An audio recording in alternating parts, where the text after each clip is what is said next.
अस्सलाम वालेकुम। आवाज़ आ रही है सबको? वालेकुम अस्सलाम। वालेकुम सलाम जी सर, आवाज़ आ रही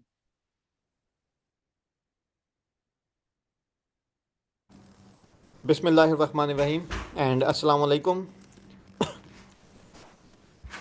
जो बेसिकली आज इस वेबिनार का मकसद था, आप सबसे कुछ चीज़ें डिस्कस करना चाहता था। मेरे पास अक्सर काफ़ी सारी क्वेरीज आती हैं। मुख्तलिफ लोग specially from Pakistan and India, उनकी बहुत बड़ी दिलचस्पी थी। जो वहाँ पे कंसल्टेंट मौजूद हैं, जो वहाँ पे फर्म खोल के ऑडिटर्स बैठे हैं, टेस्ट कंसल्टेंट्स हैं, अकाउंटेंट्स हैं, वो अक्सर मुझसे पूछते थे कि हम फैज़ान कैसे आपकी तरह यूएई में फ़र्म स्टार्ट कर सकते हैं। यूएई में मुख्तलिफ़ किस्म के उनके क्वेश्चन होते थे। उन क्वेश्चन का अगर जिक्र करूँ, आपको स्क्रीन शो हो रही है हमें? है। यस सर, हो रही है जी सर। सर, स्क्रीन शो हो रही ओके, कुछ क्वेश्चन हैं जो आपके सामने मैं रखूंगा, और ये वो क्वेश्चन थे जो मुझे डेली बेसिस पे सब कॉन्टिनेंट से, साउथ एशिया से लोग पूछा करते थे, और आहिस्ता आहिस्ता अब तो यूरोपियन भी ये क्वेश्चन मुझसे कहने लगे हैं। सबसे पहले जो क्वेश्चन होता है वो ये होता है कि हम यूएई में ऑडिट राइट्स कैसे हासिल कर सकते हैं, ऑडिट कर सकते हैं या नहीं, ऑडिट रिपोर्ट साइन कर सकते हैं या नहीं। हम यूएई में टैक्स कंसल्टेंसी देना चाहते हैं, कैसे हम कर सकते हैं, वहाँ के लॉज एंड रेगुलेशन हम कैसे पढ़ेंगे, कौन कौन सी, इसके अलावा कौन कौन सी सर्विसेज हैं जो दुबई में हमें चाहिए।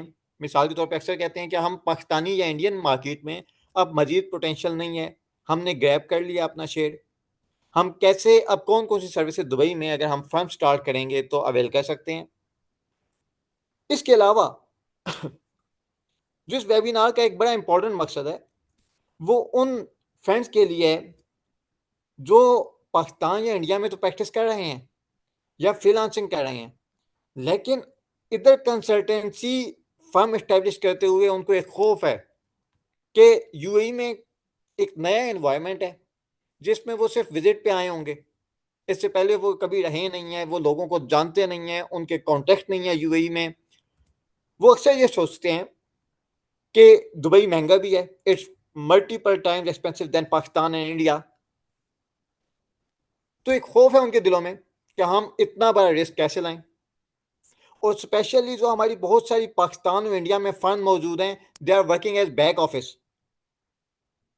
फ्रंट ऑफिस से काम लिया, इंडिया में या पाकिस्तान में आउटसोर्स कर दिया, और उनको क्या मिला? पीनट्स।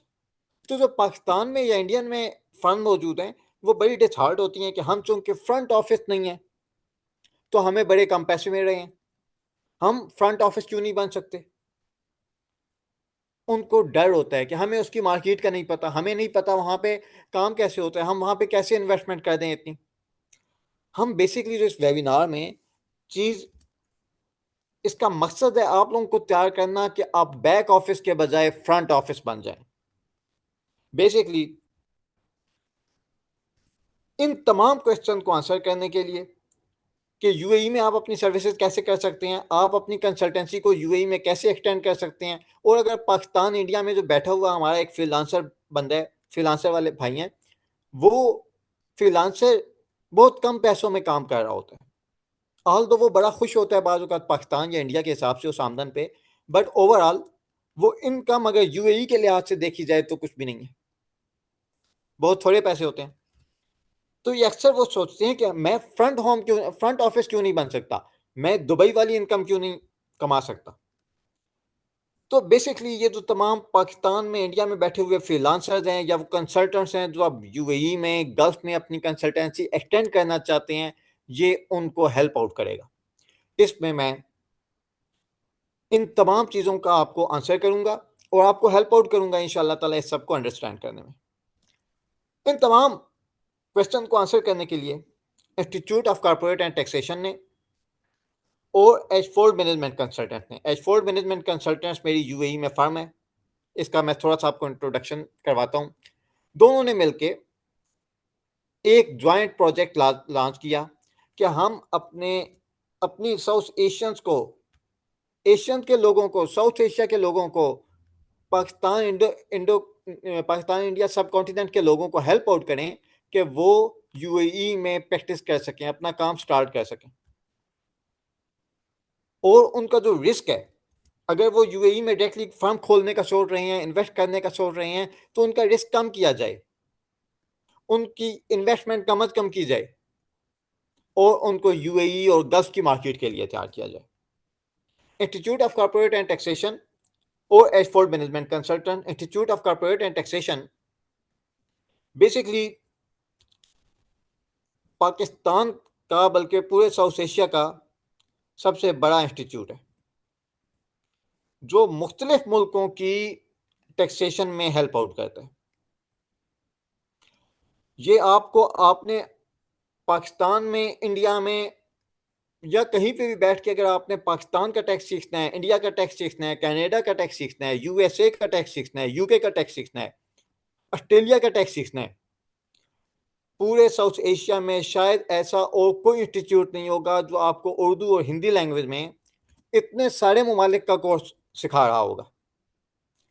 और जो मेरे दोस्त इंडिया से ताल्लुक़ रखते हैं या पाकिस्तान से ताल्लुक़ रखते हैं, मेजॉरिटी ने institute of corporate and taxation का नाम सुना होगा। ये आपको तैयार करता है for in different country taxation. Ashford management consultants मेरी फर्म है। मेरी यूएई में 3 कंपनीज मौजूद हैं, Ashford management consultants, quick Ashford auditing और swift Ashford accounts and tax LLC. ये 3 फर्म्स हैं, यानी हम different wide range of services, wide range of activities UAE में कर रहे हैं। मैं यूएई में तकरीबन 5 साल से हूँ और मैंने अपनी फर्म के अलावा पहले एक इंतहाई मशहूर पाकिस्तानी कंसल्टेंसी फर्म के साथ एज अ टैक्स एडवाइज़र काम किया। मेरा तकरीबन ओवरऑल 10 साल का एक्सपीरियंस बनता है और मैं पाकिस्तान से एक आई कैप एसोसिएट हूँ। अदर देन दिस मैंने सीएमए किया हुआ है।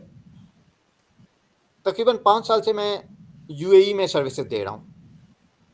इन 5 साल में जो चीज़ें मैंने यूएई के हवाले से सीखी हैं उन पे मैं आपको ब्रीफ करूँगा और ये हेल्प आउट करूँगा कि कैसे आप यूएई में काम स्टार्ट कर सकते हैं, अपनी कंसल्टेंसी को एक्सटेंड कर सकते हैं। मेरा एशफोर्ड मैनेजमेंट कंसल्टेंट्स का office on passive metro station के करीब है, शेख जायद रोड पे, अल सफार इन्वेस्टमेंट बिल्डिंग में। अगर कोई भी फ्रेंड में विजिट करना चाहे तो आ सकते हैं। इसके अलावा शारजा में सैफ जोन में मेरा एक ऑफिस मौजूद है और मेरी firm Quick Ashford auditing LLC के पास अल्हम्दुलिल्लाह ऑडिट राइट्स मौजूद है। Institute of corporate and taxation के हवाले से बता चुका हूँ कि ये साउथ एशिया का नंबर 1 इंस्टीट्यूट है जो कि उर्दू और हिंदी लैंग्वेज में मुख्तलिफ कंट्रीज़ की टैक्सेशन आपको पढ़ाता है। ये तो इंट्रोडक्शन था हमारा institute of corporate and taxation का और एशफोर्ड मैनेजमेंट कंसल्टेंट्स का।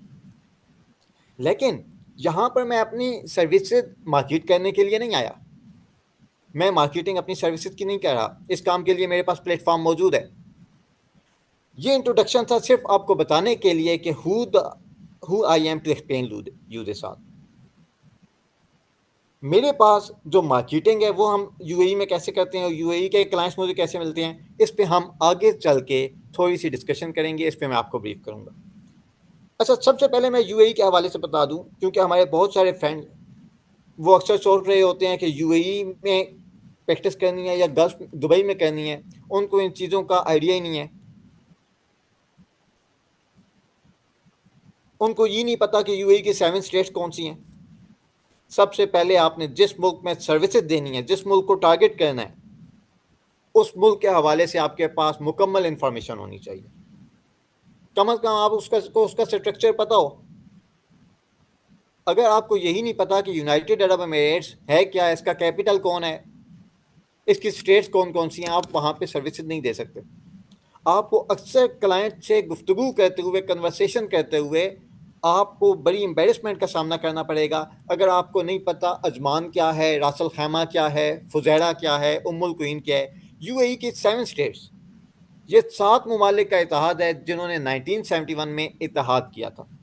Abu Dhabi, Dubai, Sharjah, Ajman, रास अल खैमा, फुजैर और उम अल क्वैन। इन 7 स्टेट ने इत्तेहाद किया और अभी अबू धाबी इसका कैपिटल है। आप मैप पे देख सकते हैं 80% एरिया अबू धाबी कवर करता है। अगर आपने यूएई में अपनी कंसल्टेंसी स्टार्ट करनी है, प्रैक्टिस स्टार्ट करनी है, चाहे फर्म इस्टेब्लिश करनी है, चाहे आप फ्रीलांसर हैं और पाकिस्तान में बैठ के अपने घर में सुकून से बैठ के आप चाहते हैं आप यूएई का क्लाइंट पकड़ें, लेकिन अच्छे रेट पे पकड़ें, उस रेट पे ना पकड़ें वो जो फाइबर और अपवर्क वाला रेट है, बल्कि उस रेट पे पकड़ें, उस रेट पे क्लाइंट हासिल करें जो यूएई में बिजनेस करने वाला बंदा जिस पे रेट हासिल कर रहा है। तो आपको सबसे पहले यूनाइटेड अरब एमिरेट्स की इंफॉर्मेशन होनी चाहिए। आपने इस गल्फ रीजन को टारगेट कर रहे हैं, किस किस कंट्री को टारगेट कर रहे हैं, उसकी बेसिक इंफॉर्मेशन क्या है। ओके, अब सवाल ये पैदा होता है यूएई में क्यों। मे बी आप लोगों में बहुत सारे ऐसे होंगे जो ऑलरेडी यूएई को टारगेट कर रहे होंगे। कई ने सिर्फ एक सोचा होगा, अभी तक टारगेट नहीं किया होगा, और कई फ्रेंड ने तो सिर्फ ये पता होगा कि यूएई को हमें यूएई का उन्होंने ये ऐड देखा होगा और हमारे पास आए होंगे, लेकिन उन्हें पता नहीं होगा कि यूएई को टारगेट करने के क्या बेनिफिट्स हैं। यूएई में यूनाइटेड अरब एमिरेट्स 7 कंट्रीज का इत्तेहाद है, जिसमें सबसे मशहूर कौन सा है? दुबई, एक इंटरनेशनल हब है। इसकी 90% आबादी एक्सपेट्रिएट्स पे मुश्तमिल है। 90% आबादी एक्सपेट्रिएट्स पे मुश्तमिल है।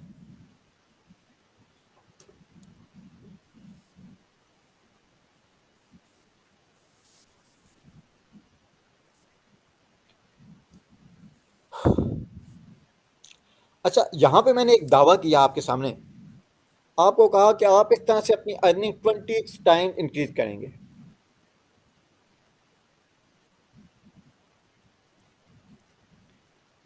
अब ये 20 टाइम मैंने कैसे कहा? ये एक एवरेज है। अगर मैं कंपेयर करूं कि पाकिस्तान में जो लोग कंसल्टेंसी कर रहे थे, बहुत सारे मेरे स्टूडेंट्स भी रह चुके हैं, बहुत सारे मुझसे कोलेबरेट भी करते हैं, वो पाकिस्तान और इंडिया में जितना कमा रहे थे विद इन अ ईयर, उसके 20 टाइम्स कमाने लग गए इन यूएई। ऑल्दो बाकी जो गल्फ के स्टेट्स हैं, गल्फ बेसिकली 6 कंट्रीज को कहा जाता है: UAE, Saudi Arab, Oman, Bahrain, Kuwait and Qatar. बाकी स्टेट्स में भी अर्निंग पोटेंशियल है, लेकिन सबसे ज़्यादा यूएई में। इसकी रीज़न मैं आपको आगे चल के बताऊंगा, लेकिन ये मैंने 20 टाइम्स का फिगर लिखा है, ये सिर्फ अट्रैक्ट करने के लिए एक वाइड गेस नहीं दिया, या सिर्फ एक एग्जैजरेटेड फिगर नहीं दे दिया आपको, ये कैलकुलेट किया हुआ है। और ये आप कह लें कि तकरीबन मैंने 30 लोगों से इन्वेस्टिगेट किया, इंटेरोगेट किया, उनका एस्टिमेट लगाया कि कितनी उनकी अर्निंग इंक्रीज हुई जब उन्होंने इंडिया से और पाकिस्तान से अपना बिजनेस यूएई में एक्सटेंड किया। तो तकरीबन 1 साल के बाद they were earning 20 time more than what they were earning in their home country. उसके बाद आपके जो टैक्स रेट्स हैं वो कम होंगे। पाकिस्तान में बहुत ज़्यादा टैक्स रेट्स हैं, इंडिया में बहुत ज़्यादा टैक्स रेट्स हैं, यूएई में टैक्स रेट्स कम है। आपकी इधर अर्निंग बचेगी। मिसाल के तौर पे पाकिस्तान में हम 29 to 30% का टैक्स रेट है। डेफिनेटली मुझे 5 साल हो गए हैं, मैं पाकिस्तान में अब इतना एक्टिव नहीं हूँ। यूएई में कितना टैक्स रेट है? 9%। कॉर्पोरेट टैक्स कितना है? 9%, और वो भी अबव 375,000 दरम प्रॉफिट। अगर आपका प्रॉफिट 375,000 दरम से तकरीबन $1 लाख से ऊपर है, उस पर 9% टैक्स लगेगा। और इसमें भी आपको बहुत सारे बेनिफिट्स हासिल हैं। मिसाल के तौर पे अभी मैं जो जुमला बोलने लगा हूँ, बड़ी तवज्जो से सुनिएगा। हाल तो हमने कहा कि ओहो यूएई अभी टैक्स फ्री नहीं रहा, दुबई अभी टैक्स फ्री नहीं रहा, अभी भी बहुत सारे बेनिफिट्स हैं। मिसाल के तौर पे अगर आपकी इनकम, आपका रेवेन्यू 3 मिलियन दरम से कम है, 3 मिलियन दरम आप अपनी करेंसी में कैलकुलेट कर लें, 30 लाख दरम से कम है, तो आपको पहले 3 साल 2024, 2025 टू 2026 कोई टैक्स नहीं देना। कॉर्पोरेट टैक्स जो आप पे 9% होगा वो भी नहीं लगेगा, ठीक है। You can claim small business relief. अच्छा, इसके बाद आप पे कोई पर्सनल इनकम टैक्स नहीं है। आप अगर इधर यूएई में अपनी फर्म खोल के बैठे हैं, आप एक अच्छी अमाउंट मार्केट वैल्यू के मुताबिक अपनी सैलरी ले सकते हैं, and you can deduct that. आप उसको विड्रॉ कर सकते हैं, उस पर कोई टैक्स नहीं लगेगा। That will be your personal income. इसके बाद मैं आपको एक और बड़े मजे की बात बताने लगा हूं।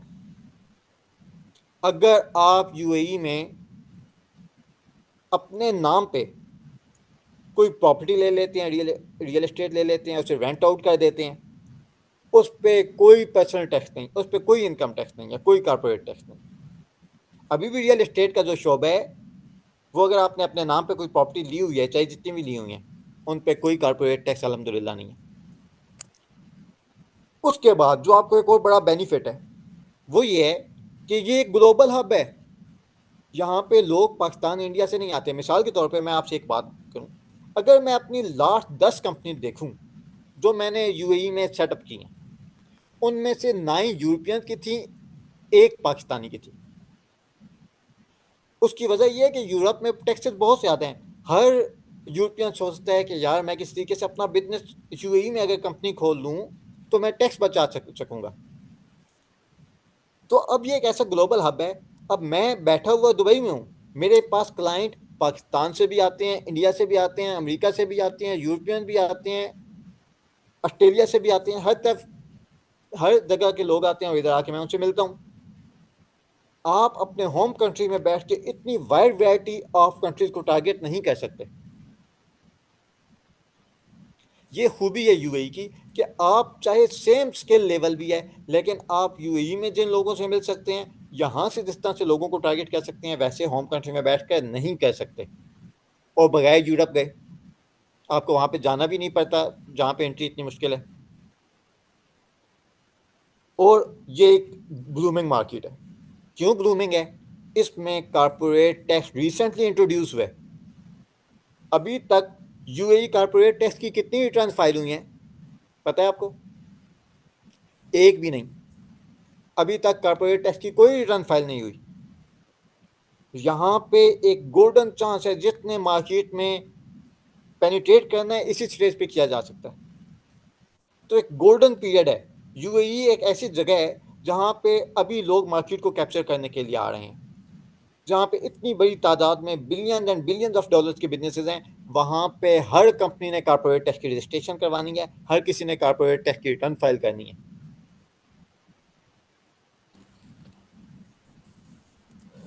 ये तमाम चीज़ें थी जो यूएई को एक बड़ी आइडियल लोकेशन बनाती हैं। अगर आप पाकिस्तान में रह के 1 लाख दिरहम कमा रहे हैं, इंडिया में रह के आप 3 लाख दिरहम कमा रहे हैं, आप यूएई में 60 लाख 70 लाख दिरहम कमाएंगे। और ये कोई बड़ी इनकम नहीं है। ये अमाउंट आपको पाकिस्तान में, इंडिया में, बांग्लादेश, श्रीलंका में बैठ के बहुत बड़ी लगेगी, लेकिन यूएई में बहुत सारे कंसल्टेंट्स ये कमा रहे हैं। मैं मेजॉरिटी की बात कर रहा हूँ। अच्छा, ये यूएई आप समझ गए। आपने सर अगर जी सवाल हो तो कर सकते हैं।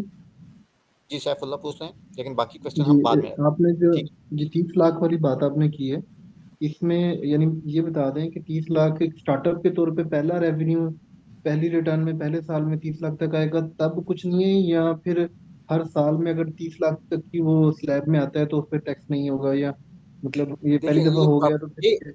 देखिए सैफुल्ला महमूद, जी मैं जी अभी सब्जेक्ट मैटर को डिटेल हमने क्लास, हम जो बाकी क्लासेस करते हैं, ये एक वेबिनार है बेसिकली कंसल्टेंट्स को हेल्प आउट करने के लिए, ठीक है। मुझे काफ़ी सारे लोग आके कहा करते थे, तो मैं उनको बेसिकली गाइड करना चाहता हूँ यहाँ पे कैसे हम क्या क्या हमें बेनिफिट्स हासिल होंगे, वो कैसे करेंगे, ठीक है। जो डिटेल चीज़ें हैं ना, जो सब्जेक्ट मैटर से रिलेट करते हैं, कॉर्पोरेट टैक्स, वैट, उसके लिए आप प्लीज़ थोड़ा सा वेट कीजिएगा। आप वैसे भी मेरे क्लास ले रहे हैं, स्टूडेंट्स हैं, तो आप थोड़ा सा वेट कीजिएगा। इंशाल्लाह ताला हम इस स्मॉल बिजनेस रिलीफ को बड़ी डिटेल में पढ़ेंगे। अभी हमारा जो जी मेन फोकस है वो है फ्रीलांसर्स को और कंसल्टेंट्स को हेल्प आउट करना, ठीक है। जी ठीक है। आखिर में आपसे क्वेश्चन लूंगा सबसे इंशाल्लाह ताला। ओके, तो यूएई में और ये वाले जो फिगर मैंने अगेन बोले कि 20 टाइम्स आपकी अर्निंग इंक्रीज हो सकती है, ये ना वाइड गैस है, ना ये रैंडम गैस है, ना ये कोई एग्जैजरेटेड फिगर है, ये केयरफुली कैलकुलेटेड फिगर है। मैंने जो 20 टाइम्स इवन के 20 का डिजिट बोला, ये कैलकुलेट करके बोला है। ये कोई, मैं आपको कोई चीज़ सेल नहीं कर रहा, क्योंकि मैं इधर सेल करने के लिए बैठा ही नहीं हूँ। सेल करने के लिए मेरे पास यूरोपियन अमेरिकन क्लाइंट्स हैं अल्हम्दुलिल्लाह। मेरी यूएई में फर्म मौजूद है, दुबई में एक बड़ी इंपॉर्टेंट लोकेशन पे फर्म मौजूद है। तो मैं जो इधर आपको फिगर दे रहा हूँ वो बड़ा रियलिस्टिक है और बहुत सोच समझ के मैंने बोला है। ओके, अब क्वेश्चन ये है कि आप यूएई में आकर क्या बेच सकते हैं? क्या कोई एडिशनल सर्विसेज देनी होंगी आपको? क्या किसी एडिशनल सब्जेक्ट पे ग्रिप करनी होगी? ओके, देखते हैं कि आपके पास कौन सी एडिशनल सर्विसेज हैं जो आप दे सकते हैं। सबसे पहले मैं जिक्र करूंगा कारपोरेट टैक्स का। कारपोरेट टैक्स यूएई में नया नया इंट्रोड्यूस हुआ है। सो इट्स आप कह लें कि एक ऐसी चीज़ है जो आप सेल कर सकते हैं। और इस वक्त चूंकि हर किसी ने कारपोरेट टैक्स की रजिस्ट्रेशन करवानी है, लिहाजा it is the marketing point. Marketing point से मुराद है which is selling like hot cakes.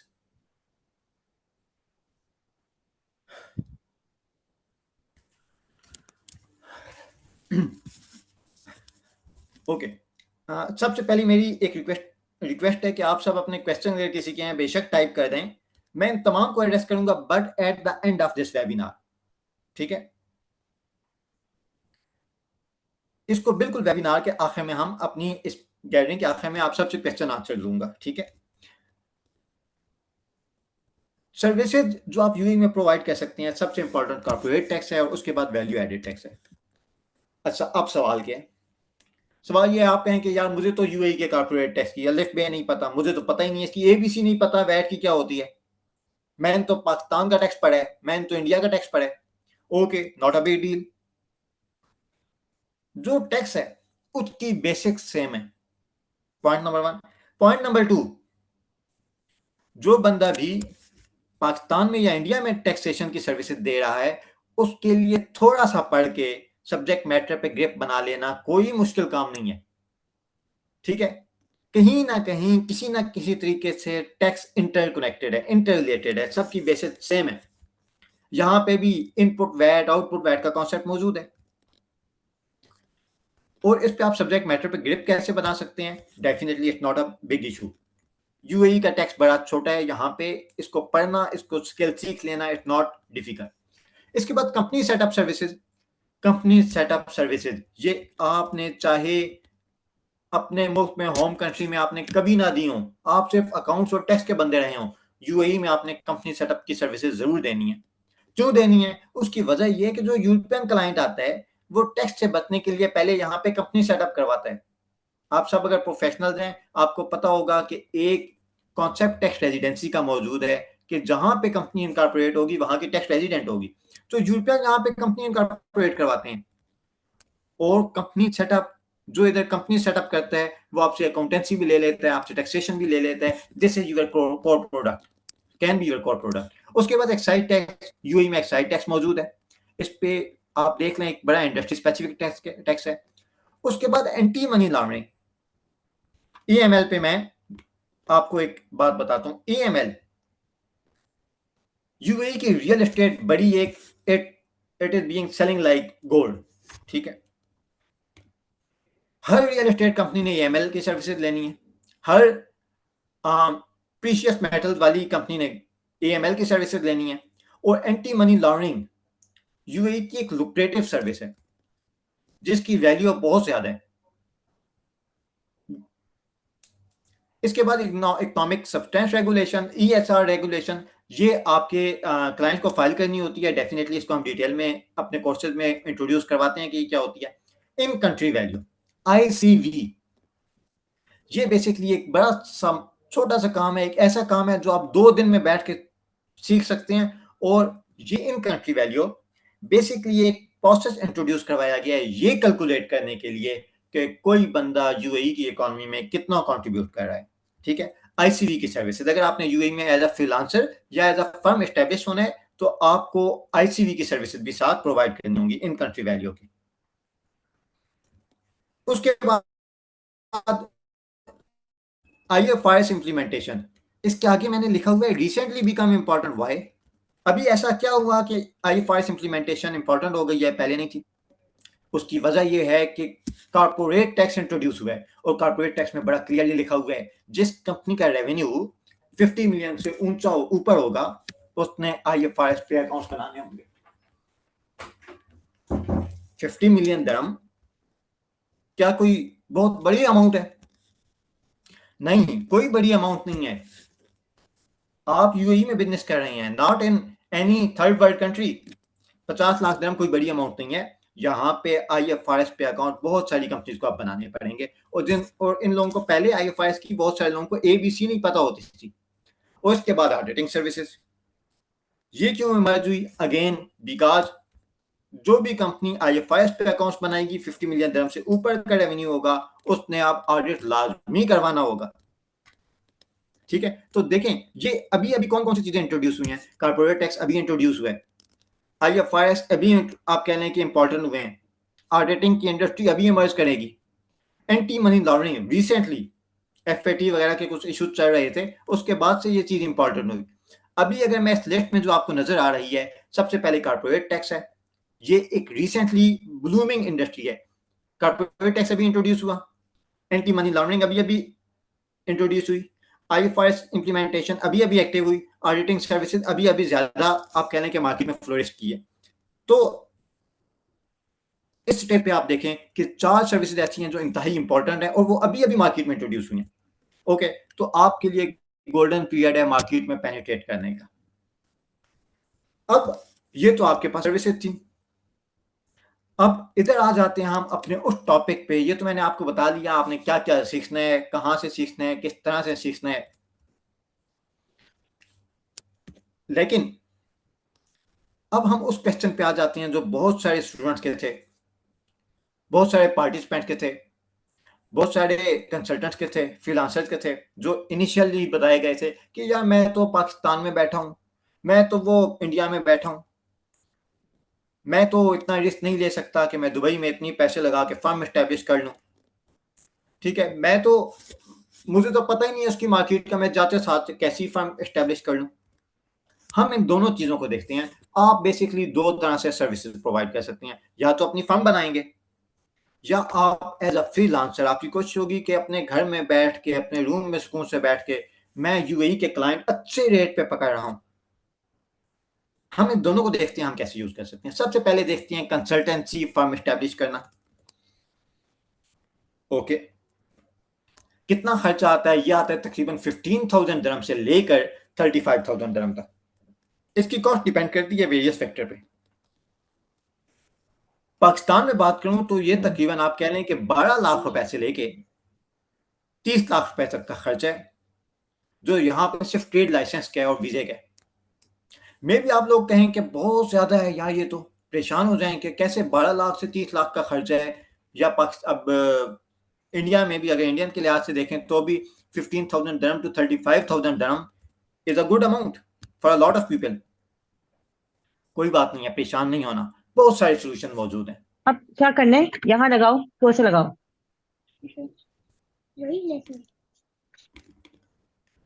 O,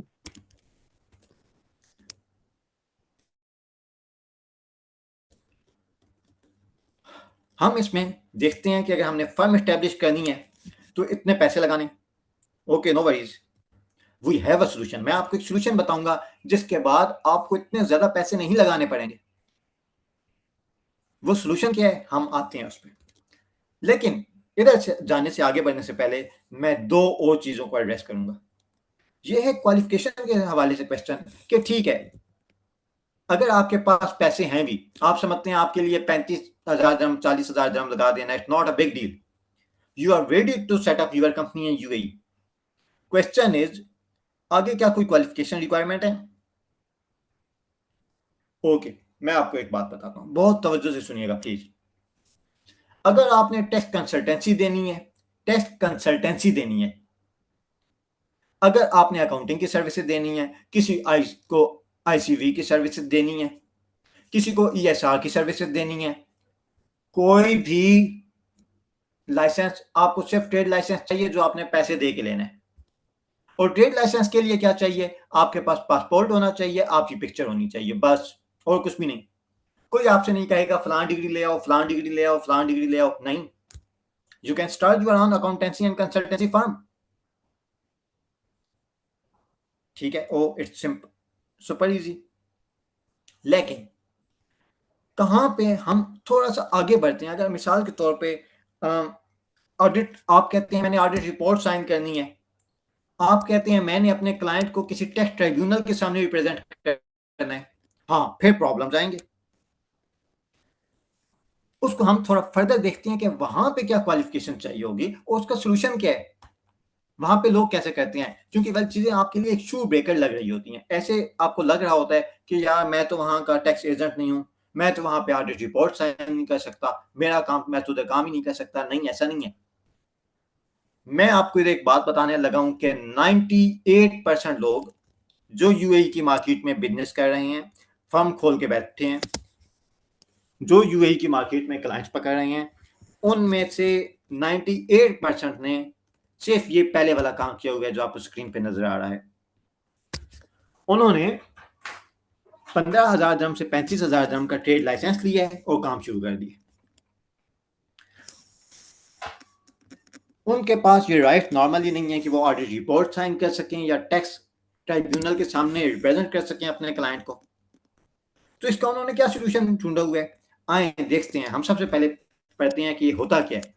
tax agent basically एक ऐसा पर्सन होता है जो टैक्स ट्राइब्यूनल के सामने, FTA के सामने क्लाइंट को रिप्रेजेंट कर सके। इसकी UAE की मार्केट में बहुत थोड़े से टैक्स एजेंट थे, क्योंकि पहले इसके लिए अरेबिक आना मस्ट होती थी।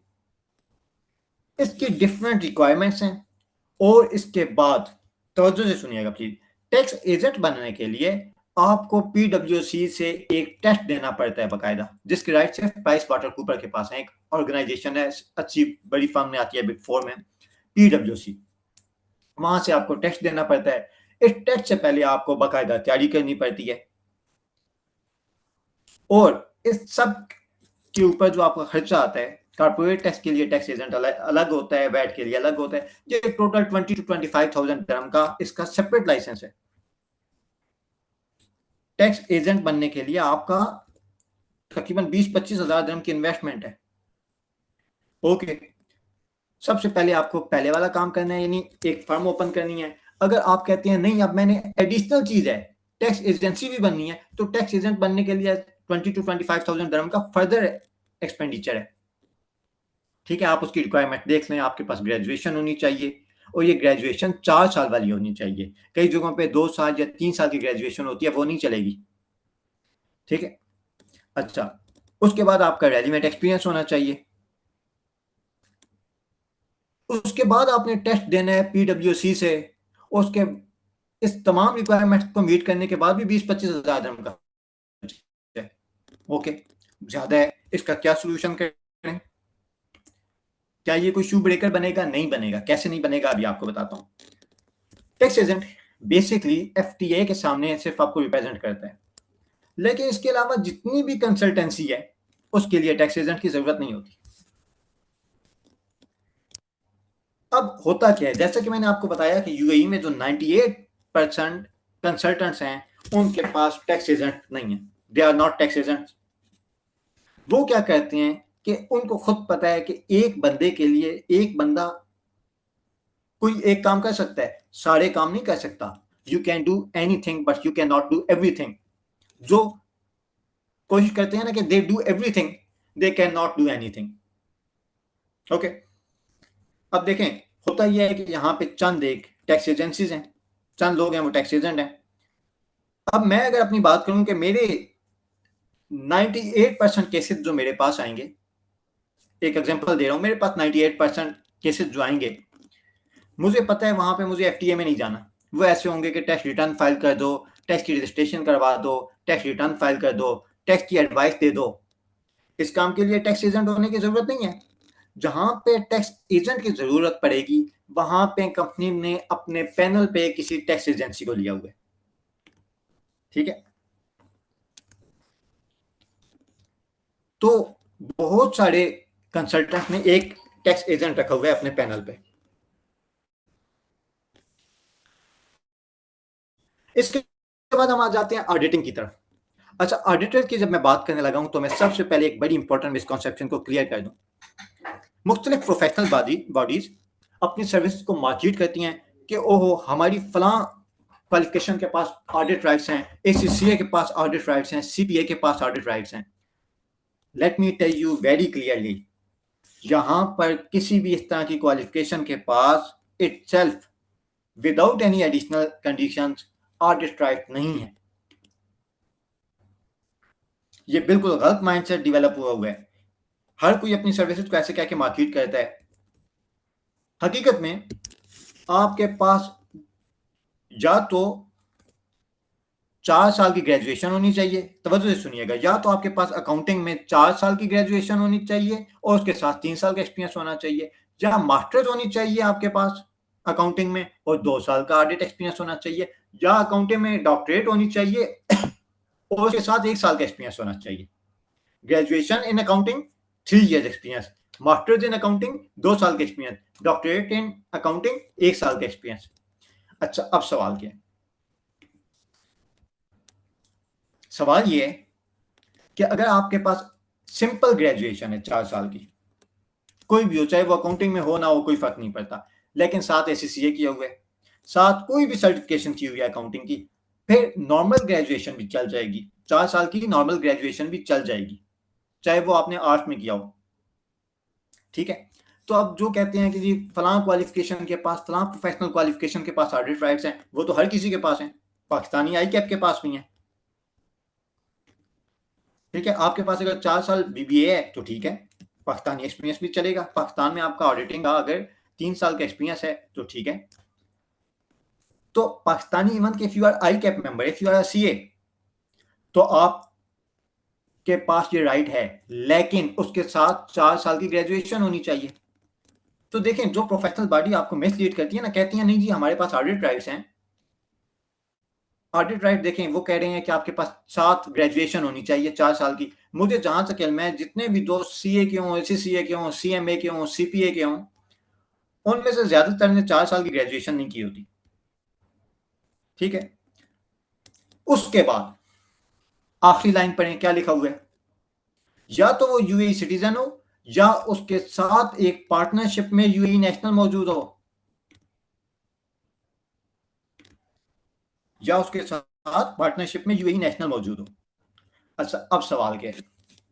सवाल ये है कि आपने सोचा कि यार मैंने तो ऑडिट राइट लेने की मुकम्मल तैयारी कर ली है, क्वालिफिकेशन मौजूद है, मैं इधर की बॉडी का मेंबर बन गया हूँ, तमाम काम पूरे कर लिए हैं।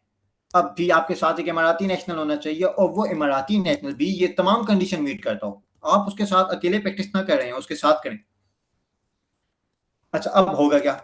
आप जाएंगे, ठीक है, इमाराती भाई को कहेंगे कि मुझे जी मैंने प्रैक्टिस करनी है ऑडिट राइट्स, मैं चाहता हूँ आप मेरी पार्टनरशिप में हो। वो कहेगा ठीक है, मुझे 1 लाख दिरहम दिया करें साल का, मैं आपके साथ बैठ जाऊंगा। ठीक है, आप भी बॉल साइन कर लेना, मुझे बस साल का 1 लाख दिरहम दे दिया करें। तो क्या वो बड़ी बड़ी मार्केटिंग हो रही है, प्रोफेशनल बॉडीज कर रही हैं, हमारे पास ऑडिट राइट्स हैं UAE में, क्या वो वाकया दे आर वर्थ इट? क्या उनका क्लेम मुकम्मल तौर पे दुरुस्त है? 100% बिल्कुल नहीं। अब क्या जो पार्टिसिपेंट सोच रहे होते हैं कि यार मैंने तो सोचा था कि UAE में ऑडिट फर्म खोलूंगा, ये तो बड़ा मसला है, तो इसका जवाब ये है कि UAE में again 90% consultant does not have audit rights, they are only consultant. वो सिर्फ अकाउंटिंग जानते हैं, वो सिर्फ टैक्स कंसल्टेंसी जानते हैं, IFRS के अकाउंट्स बनाना जानते हैं, सर्विसेज प्रोवाइड करना जानते हैं। रिपोर्ट का क्या होता है? ऑडिट रिपोर्ट कौन साइन करता है? अगेन इसको आउटसोर्स कर दिया जाता है। जैसे मेरी फर्म में क्विक ऑडिटिंग, तो क्या करते हैं, मुख्तलिफ जो लोग UAE में क्लाइंट्स पकड़ते हैं ऑडिट के, अकाउंट्स के, वो क्या करते हैं, अकाउंट्स प्रिपेयर करते हैं, ऑडिटिंग फाइल तैयार करते हैं, मुझे भिजवा देते हैं, मैं रिव्यू करता हूँ और साइन करवा लेता हूँ। क्योंकि वरना अगर आपको कोई बंदा कहे ना कि साल का 1 लाख दिरहम दें, it's not possible for you. आपके लिए तमाम रिक्वायरमेंट्स भी मीट करना पॉसिबल नहीं होगा। एक अमाराती नेशनल ढूंढना बड़ा मुश्किल है जो ये रिक्वायरमेंट्स पूरी करता हो। तो ये वाला जो काम है ये ऐसा है जो मिल के किया जाता है, अकेला बंदा नहीं कर सकता। ठीक है, इस इतनी इन्वेस्टमेंट के बजाय एक फर्म होती है, एक ऑडिटर, एक टैक्स एजेंसी जो आप अपने पैनल पे ले लेते हैं और आपका काम चल जाता है। तो अब आप देखें कि अगर आप पाकिस्तान में या इंडिया में बैठे हुए हैं और आप बड़े परेशान थे कि यार मैंने तो सोचा था कि यूएई में मेरे पास तो ऑडिट राइट नहीं है, मेरी तो वहां पे टैक्स एजेंसी नहीं है, पता नहीं क्या क्या रिक्वायरमेंट्स हैं। कोई मसला नहीं है, आप अपनी सर्विसेज मार्केट करें, आप अपनी सर्विसेज मार्केट करें यूएई में। आपने क्लाइंट ढूंढा, अकाउंट्स प्रिपेयर किए, ऑडिट फाइल तैयार की, काम बाहर से ले लिया, रिपोर्ट बाहर से ले ली, रिव्यू करवा के आपने ले ली। आपने टेस्ट के क्लाइंट पकड़े, बेफिक्र होके पकड़े, कोई आपको पता है कि रिस्ट्रिक्शन नहीं है, कोई मसला नहीं है, पाकिस्तान या इंडिया से बैठ के आप क्लाइंट ग्रैब करें। अगर आपकी सब्जेक्ट मैटर पे ग्रिप है, अगर आपको यूएई का टैक्स आपने पढ़ लिया एक दफा, कहीं से कोर्स कर लिया, कहीं से सर्टिफिकेशन कर ली, तो उसके बाद कोई रिस्ट्रिक्शन नहीं है। आप वहां से बैठ के क्लाइंट पकड़ें, काम करें, दे दें। जहां पे जरूरत पड़ेगी साइन करवाने की audit report, you have an office, you have a lot of, यहाँ पे बहुत सारी ऑडिट फर्म है। और ये कहीं मैं अगेन आपको कहूंगा कि मैं अपनी फर्म को, अपनी सर्विस को मार्केट नहीं कर रहा, इसके लिए मेरे पास सेपरेट पैनल है, सेपरेट चैनल है। मैं यहाँ आपको आकर बड़ी इंपॉर्टेंट रियलिटी बता रहा हूँ। यूएई के अंदर बहुत तवज्जो से सुनिएगा, यूएई में सिर्फ एक एरिया नहीं है, यूएई के अंदर बहुत सारी ज्यूरिस्डिक्शन है। फलां एरिया में सिर्फ फलां ऑडिट कर सकता है, फलां जगह पे सिर्फ फलां ऑडिट कर सकता है। अगर किसी ने फलां बैंक से लोन लेना है तो वो उसका ऑडिटर सिर्फ फलां कंपनीज होंगी। अब सवाल ये पैदा होता है, अगर आपने अपनी एक ऑडिट फर्म ओपन कर भी ली, आपने इतने पैसे दे के 1 लाख दिरहम किसी इमाराती नेशनल को दे के आपने अपनी फर्म ओपन कर ली, क्या आप ऐसे हो सकता है उसी फर्म को जबल अली फ्री जोन में भी रजिस्टर करवाएं, डीएमसीसी में 10,000 दिरहम दें, उधर भी रजिस्टर करवाएं, डीआईएफसी में जाएं 20-25,000 दिरहम दें, वहां पे भी रजिस्टर करवाएं, अगली जगह पे दें वहां पे 3,000 दिरहम दें, वहां पे भी रजिस्टर करवाएं? नहीं है पॉसिबल। इस काम के लिए हमेशा क्या किया जाता है कि कोलेबोरेशन की जाती है। और यूएई में जो लोग ऑफिस खोल के बैठे हुए हैं वो भी कोलेबोरेट कर रहे हैं, क्योंकि ये काम कोलेबोरेशन के बगैर चल नहीं सकता। इस इन्वेस्टमेंट इतनी ज्यादा हो जाएगी, अगर एक बंदा कहे ना कि मैं एक फर्म खोलूंगा और उसको हर जगह पे रजिस्टर करवाऊंगा, तो उसकी इन्वेस्टमेंट इतनी ज्यादा हो जाएगी कि you can not even imagine. ठीक है, उसके बाद ये वाली चीज आप समझ गए। आपने सबसे पहले मैंने आपको बताया यूएई क्या है, यूएई की कौन कौन सी स्टेट्स हैं। यूएई में बिजनेस शुरू करने के लिए आपको कौन कौन सी सर्विसेज देनी है ये बता दिया। यहाँ पे ट्रेड लाइसेंस कितने का आता है, ठीक है।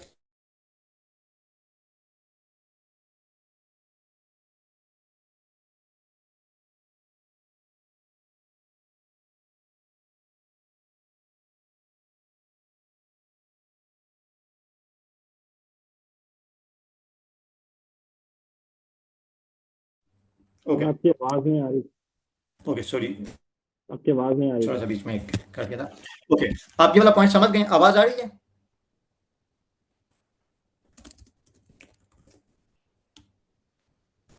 आवाज आ रही है सबको? ओके ओके, अच्छा ये आप समझ गए कि यूएई के 7 स्टेट्स पे है। ये आप समझ गए कि यूएई में आपने सर्विसेज क्यों स्टार्ट करनी है, एक बूमिंग मार्केट है। ये आप समझ गए कि कौन कौन सी सर्विसेज दे सकते हैं। नाउ माय क्वेश्चन इज कि क्लाइंट कैसे पकड़ सकते हैं। फर्म एस्टेब्लिश करने का मैंने आपको एक्सपेंडिचर बता दिया, कोई क्वालिफिकेशन की जरूरत नहीं है। यहाँ पे 99% कंसल्टेंट सिर्फ पैसे देते हैं, फर्म ओपन कर लेते हैं, बस जैसे कोई भी कंपनी खोलनी है। हाँ, वो जो बाकी ऑडिट राइट्स हैं या टैक्स एजेंसी है जी, स्क्रीन शो नहीं हो रही। Okay sorry.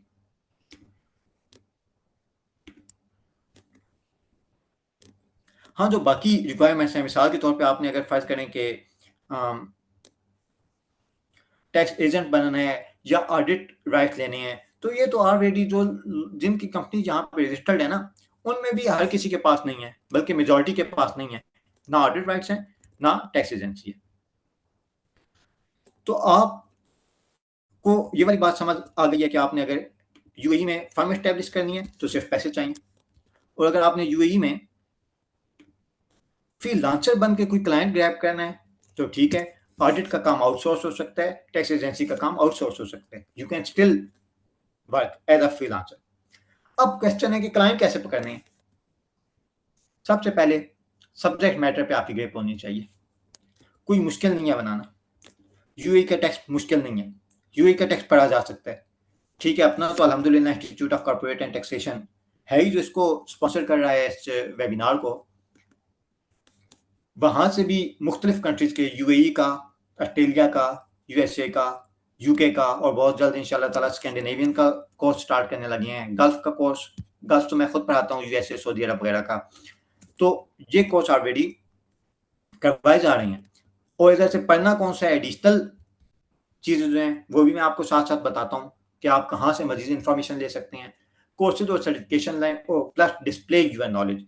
But it means client को पता होना चाहिए, yes you know about these things. आप पाकिस्तान में बैठे हैं, आप इंडिया में बैठे हैं, आप बांग्लादेश में बैठे हैं, लेकिन आपको चीज़ों का पता है। उसके बाद क्लाइंट कैसे पकड़ने हैं, मैं इधर आपसे चंद चीज़ें शेयर करने लगा हूँ। एंटरप्रेन्योरशिप का मतलब ये होता है being innovative, taking initiative. It does not mean this way, that way. It means your own way. Using your own initiative, doing your own research. इसी को बिजनेस कहा जाता है ना, इसी को कहते हैं। लेकिन कुछ चीजें जो कि मैंने देखी और मेरे ख्याल में बड़ी सक्सेसफुल हुई और ऑलमोस्ट हर किसी के लिए गल्फ मार्केट में सक्सेसफुल हो रही हैं, ये मैं आपसे जरा आपके सामने पेश करता हूँ, ठीक है। सबसे पहली बात, यूएई की मार्केट है वास्ता based market, reference based market, word of mouth की मार्केट। सबसे बेहतरीन चीज है networking. Networking is the key. लोगों से मिलें, कंसल्टेंट से मिलें, networking is the key. UAE की मार्केट में नेटवर्किंग बहुत इंपॉर्टेंट है। Social media marketing, other thing होंगी इंपॉर्टेंट, बट इसके बाद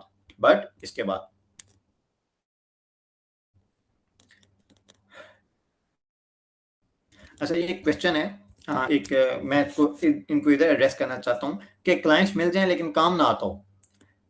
तो देखें, काम सीखा जा सकता है।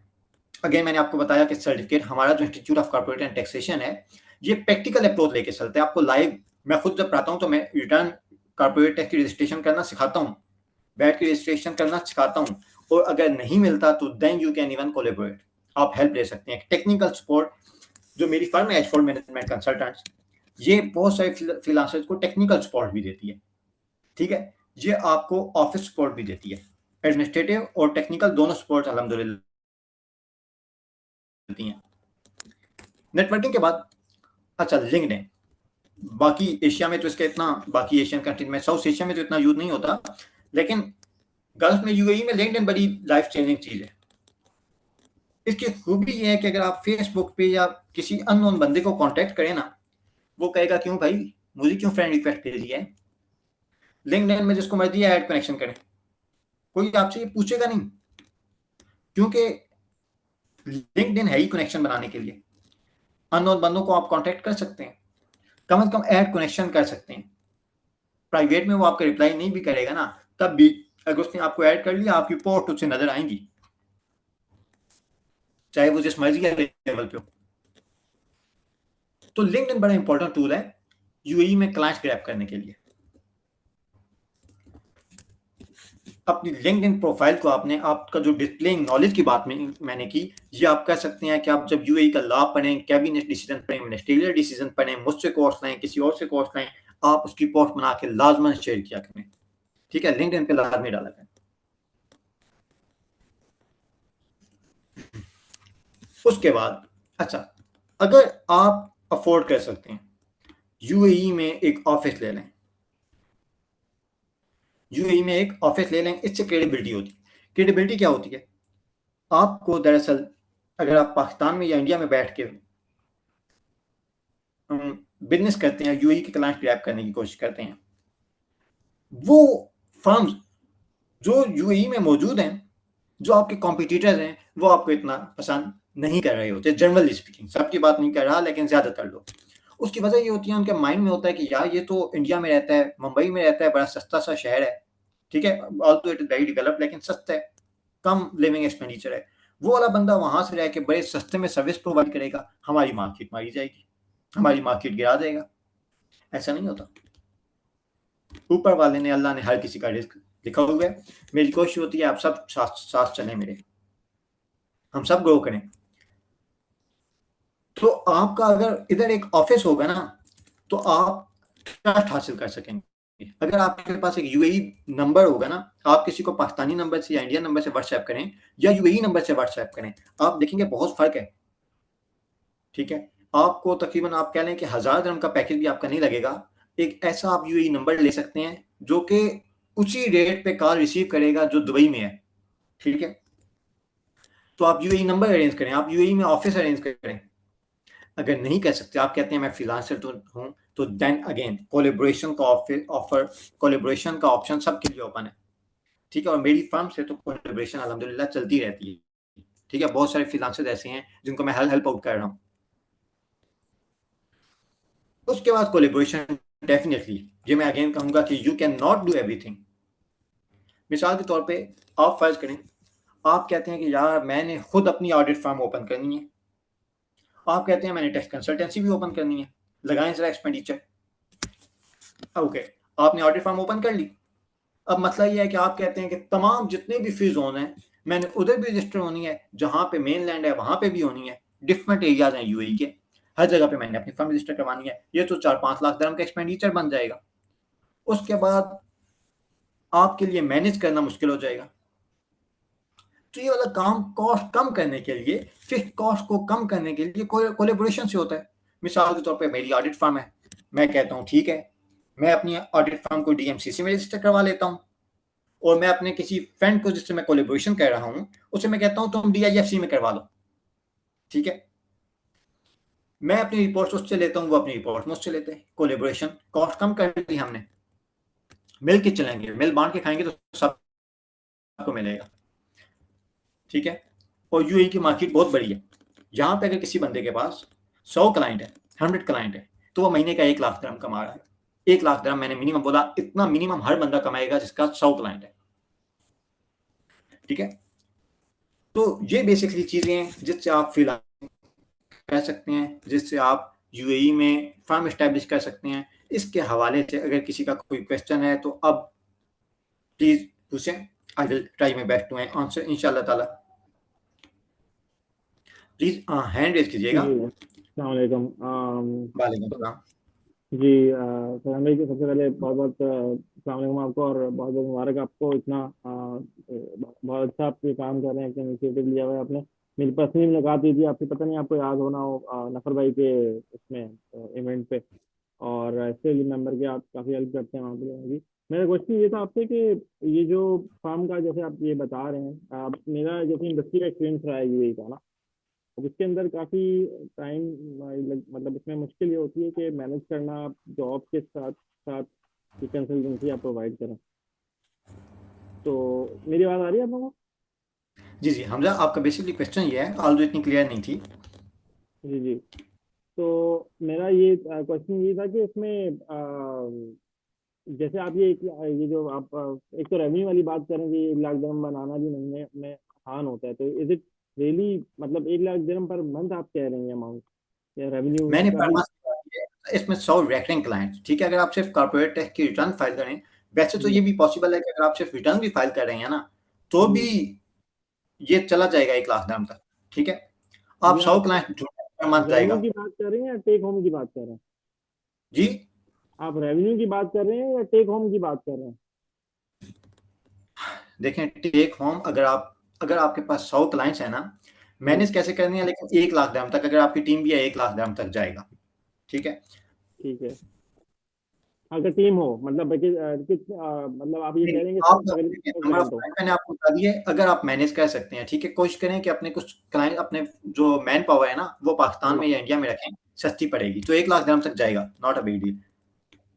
अच्छा, ओके। तो ओके। एंड दूसरा ये पूछना था कि जो ये कॉर्पोरेट टैक्स का रिटर्न फाइल है, ये बेसिकली 2025 के अंदर है ना, ये फाइलिंग इसकी पहला किसकी? रिटर्न जो फाइल होगा, पहला रिटर्न जो फाइल होगा कॉर्पोरेट टैक्स का,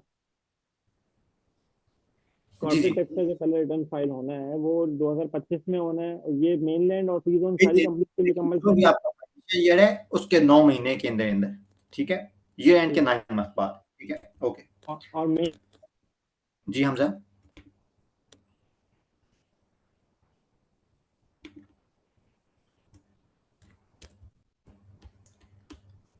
हमजा, एनी अदर क्वेश्चन? जी जी, मैं ये कह रहा था कि मेनलैंड और ये जो वो है फ्री जोन कंपनी, सबको कंपलसरी फाइल करना है ये कॉर्पोरेट टैक्स जी जी, हर रिटर्न? किसी को कंपल्सरी फाइल करना है, हर कंपनी ने फाइल करना है, ठीक है जी।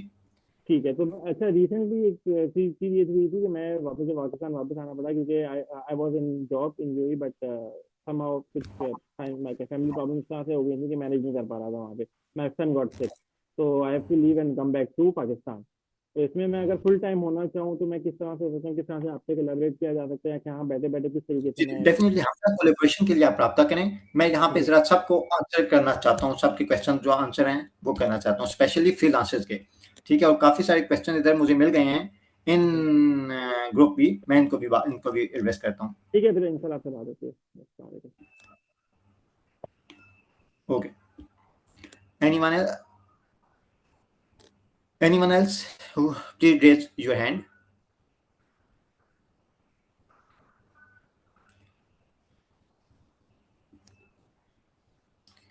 किसी का कोई क्वेश्चन? जी मेरा ओके क्वेश्चन है ज़रा। जी, डॉक्टर सिद्दीकी, ओके। जी मेरा क्वेश्चन ये है कि लेट्स सपोज अगर किसी पर्सन ने अभी तक यूएई में अपनी कंसल्टेंसी ओपन नहीं की और वो पाकिस्तान से बैठकर एक इनिशियल स्टेप लेना चाहता है, तो जी उसको अभी स्टार्टिंग कैसे करना चाहिए, क्योंकि अभी उसके पास कंसल्टेंसी नहीं है, उसके पास क्लाइंट्स नहीं है। ओके, स्टेप वाइज अगर चलो, सबसे पहले point number 1, you should have grip on subject matter. ये तो आपको पता है कि यूएई में कौन कौन सी सर्विसेज आप मार्केट कर सकते हैं, वो सारी जी या अभी चंद एक्सप्लेन करें। एक, ठीक है, वो सारी चुनना है। उसके बाद मैंने जो आपको चीजें बताई हैं, point number 1, networking is the key. Networking के लिए अगला स्टेप बड़ा इंपॉर्टेंट है, दैट इज लिंक्डइन। लिंक्डइन पे आए, ठीक है। और इसके बाद लिंक्डइन के बाद मैंने आपको बताया कोलैबोरेट, डिफरेंट कॉम्पिटिटर से कोलैबोरेट करें। यहाँ पे हमारी फील्ड में कॉम्पिटिटर नहीं होते, कोलैबोरेटर्स होते हैं, ठीक है। तो अगर आपके सब्जेक्ट मैटर पे ग्रिप है, आपको कॉर्पोरेट टैक्स रिटर्न फाइल करनी आती है, इसके टैक्स पे ग्रिप है, ठीक है, उसके बाद आपने लिंक्डइन यूज करनी है, अपने जो बाकी लोग हैं कंसल्टेंट्स उनसे कांटेक्ट करना है, अपना अगर ऑफिस शो कर सकें दैट विल बी ग्रेट, ठीक है, वरना आप कोलैबोरेशन कर सकते हैं किसी के साथ भी। और डिफरेंट लोगों को जो यूएई में रहते हैं उनसे कांटेक्ट कर सकते हैं, यूएई नंबर अरेंज करवा सकते हैं, क्लाइंट विद टाइम मिल जाएंगे। क्लाइंट तो देखें, फर्क सिर्फ ये है, आजकल की दुनिया में कोई भी क्लाइंट से फिजिकली कितने लोग मिलते होंगे? मेरे बहुत सारे क्लाइंट्स हैं जिनसे मैं आज तक नहीं मिला, और जो हमारे दोस्त अपने मुल्कों में होम कंट्रीज में प्रैक्टिस कर रही हैं वो भी कई दफा अपने क्लाइंट से नहीं मिले होते। काम तो ऐसे ही हो रहा है ना सारा, बस UAE number, UAE location, UAE office, ये आपकी पोजीशन ऐड कर देती है, ये आपकी क्रेडिबिलिटी में ऐड करती है, ठीक है। तो जैसे ऑनलाइन ही काम होता है सारा, ऑनलाइन कनेक्शन बनते हैं ऑनलाइन, और लिंक्डइन बड़ी बेहतरीन चीज है, इधर से आपको कनेक्ट मिल जाएंगे। डिस्प्ले करें अपना नॉलेज, पढ़ें, साथ साथ उसकी पोस्ट बना कर लगाएं, अपना एक फेस शो करें यूएई में, क्या आप इस फेस से मार्केटिंग कर रहे हैं इस नाम से, ठीक है। उमर,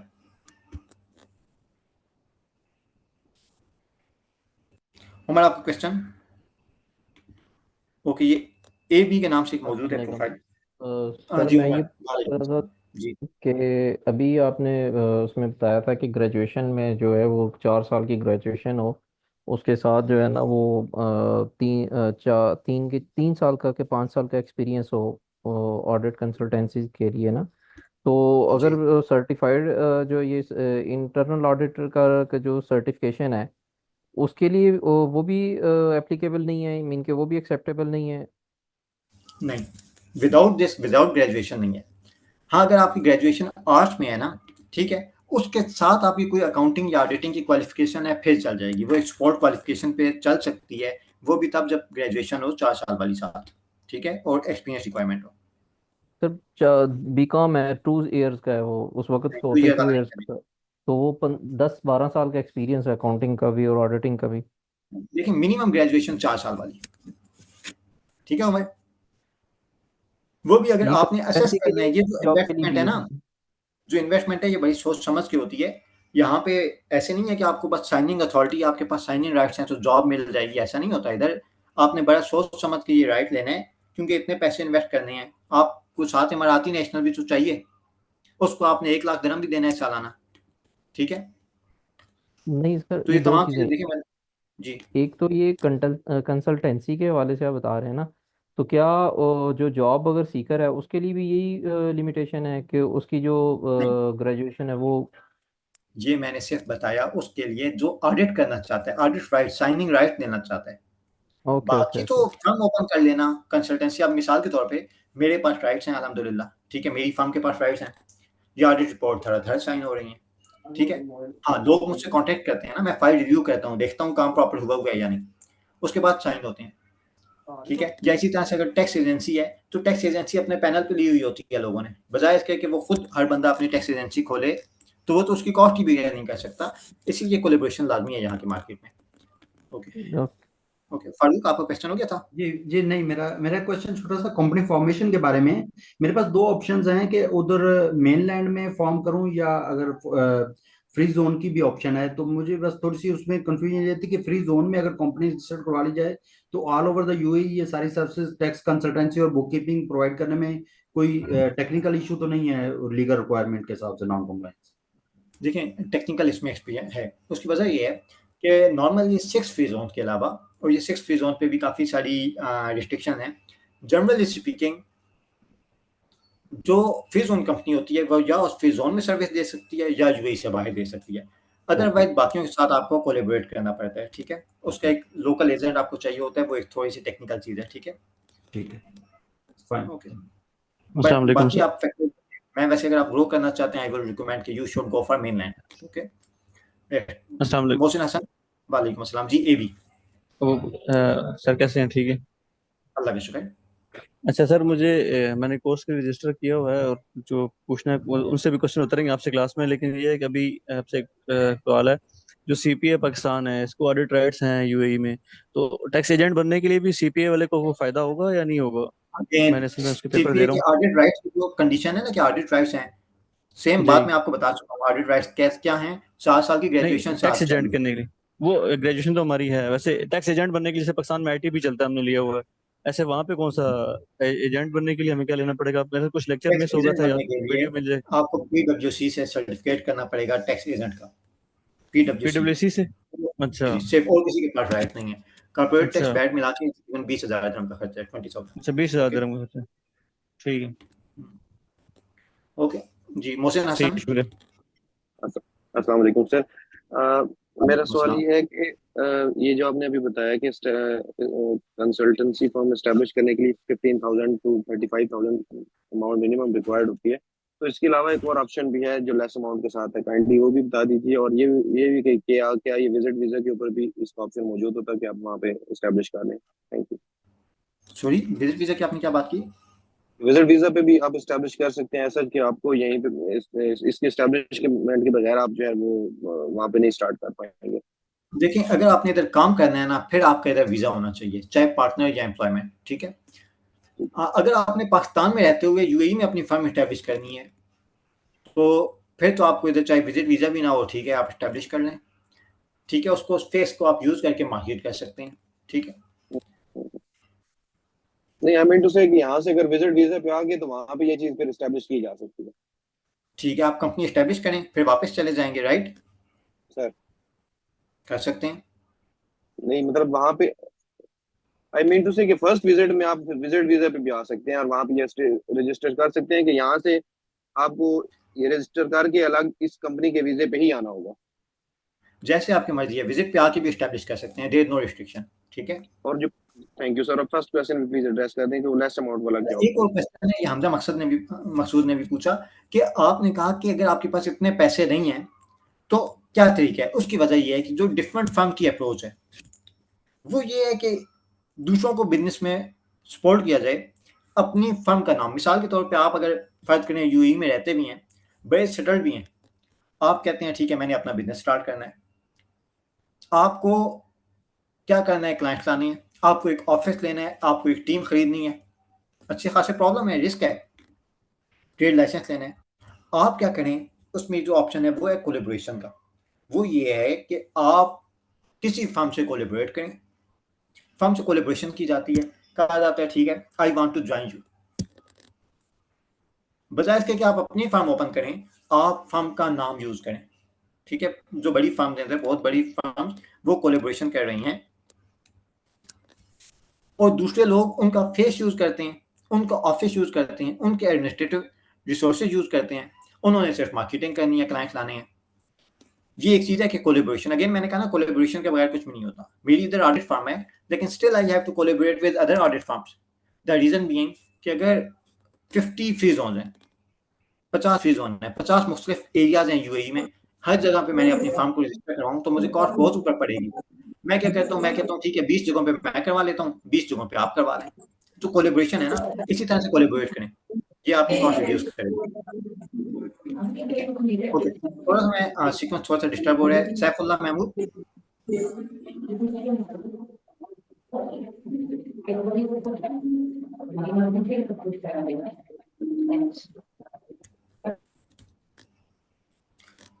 ओके सैफुल्लाह महमूद आप अवेलेबल नहीं है। अहमद बिलाल, अस्सलाम वालेकुम सर। सर वालेकुम आपने अस्सलाम। मेंशन किया था कि फर्स्ट मूवर एडवांटेज की जो बात है ना, तो सर मैं पाकिस्तान में काफी टाइम से प्रैक्टिस कर रहा हूँ। थोड़ा सा अगर रेफरेंस बता दें कि लाइक जैसे यहाँ पे एक इंडिविजुअल रिटर्न जाती है, आपकी इनकम टैक्स रिटर्न होती है, सेल्स टैक्स रिटर्न होती है, इसके अलावा एओपी और कंपनी की होती है एंड ऑल डिफरेंट। तो सर जो यूएई के अंदर है वो इंडिविजुअल रिटर्न पहले से जा रही है, सिर्फ कंपनी की नहीं है, ये कॉर्पोरेट टैक्स या वैट क्या था, थोड़ा सा अगर रेफरेंस दे देना कि क्या बिल्कुल ही टैक्स की स्टार्ट से चल रहा है या कुछ टाइप के रिटर्न यूएई में, अब से स्टार्ट हुए अहमद यूएई के बिलाल, अंदर? यूएई में वैल्यू एडेड टैक्स 2018 में इंट्रोड्यूस हुआ था, कॉर्पोरेट टैक्स अभी रिसेंटली इंट्रोड्यूस हुए। ठीक है, आफ्टर जो आपका पहला फाइनेंशियल ईयर स्टार्ट हो रहा है आफ्टर 31 मई 2023, 31 मई 2023 के बाद जो आपका पहला फाइनेंशियल ईयर स्टार्ट होगा उस पर कॉर्पोरेट टैक्स लगेगा। अभी कॉर्पोरेट टैक्स की रजिस्ट्रेशन होगी, जब रजिस्ट्रेशन मुकम्मल हो गई, आपका पहला फाइनेंशियल ईयर कंप्लीट हो गया, उसके 9 महीने के अंदर अंदर आपने कॉर्पोरेट टैक्स की रजिस्ट्रेशन करवानी है, कॉर्पोरेट टैक्स की रिटर्न फाइल करनी है। ठीक है, ये फेडरल डिक्री लॉ 47 है कॉर्पोरेट टैक्स। ओके ओके जी सैफुल्लाह सर, महमूद, थैंक आपका यू। क्वेश्चन हो? जी सर, मेरा सवाल ये था कि जैसे अभी बात हो रही है कॉर्पोरेट टैक्स की, तो सब कंपनीज करवाने जा रही हैं, अभी तो रजिस्टर्ड हो रहा है रिटर्न, तो फिर अगले सालों में देखेंगे ना। तो अभी क्या जी रेट चार्ज कर रहे हैं कॉर्पोरेट टैक्स रजिस्टर करने के कंसल्टेंट, और वैट रजिस्टर करने के क्या रेट हैं? फिर वैट का तो ये है कि शायद ना क्वार्टरली फिर बाद में सबमिशन भी होनी है उसकी रिटर्न ना, यानी पहले रजिस्टर्ड हो जाएंगे वैट में, फिर उसके बाद क्वार्टरली होंगे। उसके बारे में थोड़ा सा रेट्स और इसका थोड़ा क्या साइकिल चल रहा है ये बता दें। ओके, जो भी एक्सपर्ट्स हैं, जो भी टैक्स एक्सपर्ट हैं, वो हमेशा एक अच्छा रेट चार्ज करता है टैक्स कंसल्टेंट। वरना तो बहुत सारे इधर छोटी छोटी दुकानें डाल के बैठते हैं जिन्हें सिर्फ टिपिकल काम आता है क्लर्क वाला, 150 दिरहम की रिटर्न फाइल कर दी, 200 दिरहम की रिटर्न फाइल कर दी। एक अच्छा कंसल्टेंट कॉर्पोरेट टैक्स मिनिमम जो एक, मैं एवरेज की नहीं, थोड़ा बिलो एवरेज की बात कर रहा हूँ, वो 500 दिरहम तक करता है। जो एक अच्छा कॉर्पोरेट टैक्स रजिस्ट्रेशन है, बहुत बड़ा नाम है अगर, तो वो 1000 दिरहम तक भी जा रहा है। ये बहुत बड़ी फर्म है तो वो तो 10-15 हज़ार दिरहम भी ले सकती है, तो वो मार्केट में बहुत वैरायटी है। लेकिन अगर मैं नॉर्मली बात करूँ, जो फ्रीलांसर से, वो पहले चार्ज कर रहे थे 150 दिरहम, इतना चार्ज कर रहे थे। जो मेरी फर्म के साथ अटैच हुए हैं उनके पास एक नाम है, लाइक अगर मैं अपनी फर्म का बताऊं, कई लोग जो मुझसे कांटेक्ट करते हैं कोलैबोरेशन के लिए, बाकायदा मेरे पार्टनर हैं, फ्रीलांसर्स ऐसे हैं जो मेरे चैनल पे हैं, चैनल पार्टनर हैं मेरे, उनसे ये होता है कि वो मेरी फर्म का एक खास टर्म्स एंड कंडीशन पे मेरे साथ एग्रीमेंट करती हैं, जहाँ पे उनका जो रेट है वो 500 to 600 दिरहम तक होता है। उसकी वजह ये होती है कि वो अपने मुल्क में बैठ के भी मेरा ऑफिस का नाम यूज़ कर रहे होते हैं, मेरी कंपनी यूज़ कर रहे होते हैं, उनके पास एक स्टाफ होता है, टीम होती है मीटिंग करने के लिए।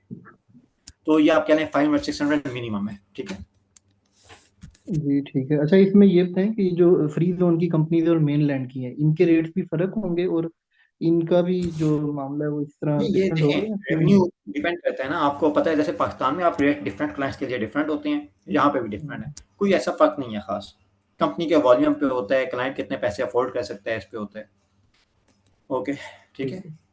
हमजा नासिर क्वेश्चन हो गया, एबी का हो गया, सोहेल। जी सॉरी, एक सवाल ये था कि आपसे सलामकुम सर।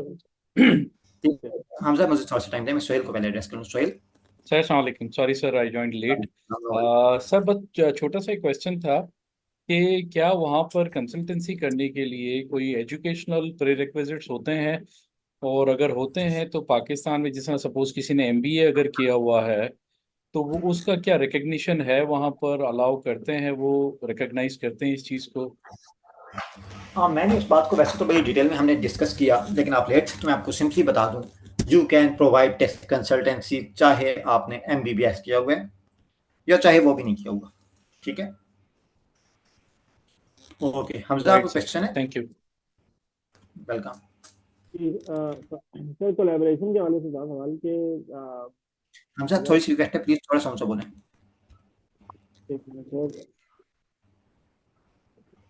सर कोलैबोरेशन के हवाले से सवाल था मेरा कि कोलैबोरेशन यहाँ से बैठे बैठे किस तरीके से हम कोलैबोरेट कर सकते हैं, और आप मतलब वहाँ की फर्म्स क्या किस तरह से वो देख सकते हैं कि मतलब वो किस तरह से हमसे कोलैबोरेट कर सकते हैं फ्रीलांसर से, तो क्या वो चीज़ें देखेंगी। दूसरी चीज़ ये नेटवर्किंग के हवाले से आपने जैसे बात की, नेटवर्किंग यहाँ बैठे बैठे तो नहीं हो सकती ना, अगर पाकिस्तान में बंदा बैठा हुआ है नेटवर्किंग डिफरेंस तो है हमजा। ये सारी चीज़ें किस तरह से होंगी, मतलब इवन अगर मैं वहाँ आप पाकिस्तान में हैं? जी मैं पाकिस्तान में।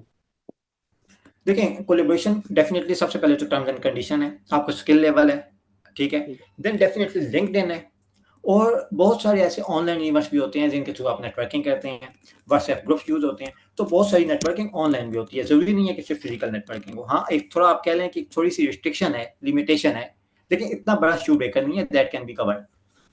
सर लिंक्डइन पे और ये व्हाट्सएप ग्रुप पे तो काफ़ी देखा है, मतलब इस तरह से नहीं मिलता काम। अगर ऑनेस्टली अगर आपको अप्रोच किया जाए तो प्रैक्टिकल बात करूंगा, इस तरह से इतना इजी नहीं मिलता काम। वो कहते हैं कि आप मतलब आप किस तरह से, इवन आपके पास यूई का व्हाट्सएप भी है मेरे पास, लेकिन इतना आसान नहीं होता मिलना। फिजिकली जो 1-to-1 बात होती है वो अलग बात होती है। तो आप क्या समझते हैं कि यहाँ बैठे बैठे कोर्स करके बैठे बैठे मिल जाएगा काम वहाँ का, या हमजा देखें, मैं जो इधर वेबिनार हूँ, मेरा कुछ फ्रीलांसर से एक्सपीरियंस भी है जो पाकिस्तान या इंडिया में बैठे हैं, जो एक हेल्प आउट करने की कोशिश है ना, वही उनका प्रॉब्लम था कि यार हमें फाइबर या बाग से काम उठाते हैं 100 दिरहम का 150 दिरहम का, कैसे किया जाए कि एक हायर रेट मिले, उसका तरीका कोलैबोरेशन है। अभी आपके पास शायद किसी कंपनी का एड्रेस मौजूद नहीं है आपके पास। अच्छा, ये वाली जो आपने बात की ना, मैं दुबई में रहता हूँ, लेकिन इसके बावजूद मैं बेसिकली एक इंट्रोवर्ट नेचर का बंदा हूँ। आज तो बहुत ज़्यादा सोशल समझा जाता हूँ, लेकिन मुझे पसंद है कि I still stay at home. मैंने इधर काम करूँ, बुक्स पढ़ूँ और मूवी देखूँ, कहीं ट्रैवलिंग से मेरी जान जाती है। मैं बहुत सारे लोगों से वन टू वन नहीं मिला, और अगर मैं अपने क्लाइंट्स की बात करूँ ना, तो मैं अपने 90% क्लाइंट से कभी फेस टू फेस नहीं मिला। ये सिर्फ एक माइंडसेट है जो आपको रोके हुए है कि नहीं, लिंक्डइन से काम नहीं मिलेगा। लिंक्डइन से बहुत अच्छे क्लाइंट्स मिलते हैं अल्हम्दुलिल्लाह, ठीक है। सर सॉरी बच्चा, मैं इसके लिए मैंने ये चीज़ जो मैंने मेरा जो एक्सपीरियंस बोलता है यूई का, वो ये बोलता है आपका जो नेटवर्क है या जिस जहाँ से आपने लॉन्चिंग बैच जहाँ से आपको मिला है, जो पीपल सराउंडिंग वो बड़ा मैटर करता है। अगर आप कॉर्पोरेट से आए हो तो उसमें जो ये वाली इस तरह की सर्विसेज है कंसल्टेंसी की या टैक्स की, तो वो जो ऑडिट फर्म का एक बंदा है उसको ज्यादा उसके चांसेस है मिलने के बजाय ये कॉर्पोरेट का। हाँ, अगर उसका नेटवर्क है, दोस्त यार हैं या इस तरह का सीन है, तो वो उसको मिल जाते हैं नॉर्मली। वरना अगर स्क्रैच से स्टार्ट किया जाए तो एक मुश्किल होता है अप्रोच। लिंक्डइन में भी इवन आप अप्रोच करो तो उसका प्रपोजल बनाना, ये सारी चीजें, तो वो उसकी ट्रेनिंग है कोई, मतलब इसमें ट्रेनिंग करवाई जाएगी, ये जो कोर्स है आईसीटी का, इसमें ट्रेनिंग मतलब how to approach the client through LinkedIn या देखिए, सबसे पहली चीज Hamza, marketing is not a rocket science, ठीक है। कई जगहों पे ऐसे होता है कि वो मुख्तलिफ किस्म की आपको दे रहे होते हैं बड़ी कॉम्प्लेक्स करके कि आपने ये कहना है वो कहना है। हम लोग फील्ड के बंदे हैं, we don't know about marketing, ठीक है। ज्यादातर नहीं पता कि वो क्लाइंट को कैसे करना है। आप पाकिस्तान में क्या करते हैं, फ्रीलांसर हैं? मैंने आपको बताया ना, मैं अभी रिसेंटली मुझे मूव बैक हुआ हूँ यूएई से यहाँ पे पाकिस्तान में। ओके, नहीं देखिए, आप जब इस काम को एक्टिवली करेंगे ना फुल टाइम, आपको क्लाइंट्स मिलेंगे, ठीक है। 80-20 रूल आपने याद रखना है कि 80-20 रूल मीन कि अगर आपके 100 लोगों को कॉल करते हैं ना, उसमें से 20 लोग आपको काम देंगे, 20% क्लाइंट, 20% लोग आपको 80% काम देंगे। तो ये थोड़ा एक मार्केटिंग का मुझे ज़्यादा तो नहीं पता। हाँ, जो सिर्फ़ एक चीज़ पता है वो ये है कि जो मार्केटर्स होते हैं ना, वो बड़े थिक स्किन होते हैं, बड़े ढीठ होते हैं। आप ज़रा किसी को बताएँ ना, मार्केटर को, कि आपने कंबल लेना है, आपको वो 20 दफ़ा कॉल करेगा, आप कॉल नहीं उठाएँगे फिर कॉल करेगा। उसमें अना नहीं होती, ईगो नहीं होती। तो अगर आप ये सोच रहे हैं ना कि ये चीज़ इतनी जल्दी मतलब है नहीं करेगी काम, तो इसका मतलब है आपने अभी ईगो को खत्म नहीं किया, आप बड़ी जल्दी हिम्मत हार रहे हैं। इट विल वर्क, ठीक है? थैंक यू सर, बहुत शुक्रिया। Welcome. Okay, Wajahat Ali Qadri. Yes sir, मेरे सिंपल दो क्वेश्चंस हैं कि लेट्स जी। Suppose after getting a knowledge on UAE tax material, आपकी फर्म के साथ कोलैबोरेशन के लिए वो किस तरह की सकते हैं? आपके साथ वेबसाइट के जरिए या आपके साथ पर्सनल नंबर के जरिए, किस तरह? नहीं, मुझसे पर्सनल कह सकते हैं, लेकिन उसमें जो सबसे इम्पोर्टेंट चीज़ है, वो टर्म्स एंड कंडीशन है। उसमें मॉरल वैल्यू कितनी इम्पोर्टेंट है, कितनी स्ट्रांग है, ये कि डेफिनिटली मैं किसी को, मुझे कोई इश्यू नहीं है। अच्छा लगता है अगर लोग मेरी फर्म का नाम यूज़ करते हैं, ठीक है? लेकिन ठीक। डेफिनिटली उससे परमिशन, बाकायदा एग्रीमेंट होता है, क्योंकि एक फर्म अच्छा, रिस्क ओके। होता है ये, ठीक है? तो कह सकते हैं, ठीक आप है। मुझसे कहीं पे भी कॉन्टैक्ट कर लें, मैं आपसे बात कर लूँगा टर्म्स एंड कंडीशन की। Okay sir. अच्छा, दूसरा ये था कि कोलैबोरेशन के स्टाइल में भी क्या एज अ पाकिस्तान में बैठ के मुझे यूएई नंबर, कांटेक्ट नंबर लेना लाजमी है? बेहतर होता है, आपकी मर्ज़ी है लाएँ ना लाएँ। जो कोलैबोरेशन है उनसे हम देखते हैं कि उनको किस तरह की फैसिलिटीज़ चाहिए, जो फ्रीलांसर हैं, उनको हम किस तरह से असिस्ट कर सकते हैं। Okay, okay sir, thank you sir. Welcome. Okay, next question Rahul Deewani. Sir मेरा क्वेश्चन ये था कि जैसे यहाँ पे अभी आपने डिटेल में बताया थोड़ा बहुत, इसमें थोड़ा क्लेरिफाई कर दें कि मैं अगर फ्रीलांसिंग का एक्सपीरियंस नहीं है पर टैक्स डिपार्टमेंट का एक्सपीरियंस है, तो उसमें अगर कोलाब्रेशन में किसी फर्म से करना चाहें तो उसका क्या प्रोसेस होगा as a tax consultant, not tax नहीं है, एजेंट? फ्रीलांसिंग एक ऐसी चीज़ है जो कि जिसके लिए कोई एक्सपीरियंस की रिक्वायरमेंट नहीं होती। और रही बात मार्केटिंग की या फ्रीलांसिंग की, तो कोई भी बंदा, फ्रीलांसर हम कैसे कहते हैं? फ्रीलांसर एक ऐसा बंदा जो किसी एक खास बंदे से कनेक्टेड नहीं है, चाहे वो अपनी टैक्स सर्विसेज दे रहा है। तो फ्रीलांसिंग का कोई सेपरेट फील्ड नहीं है।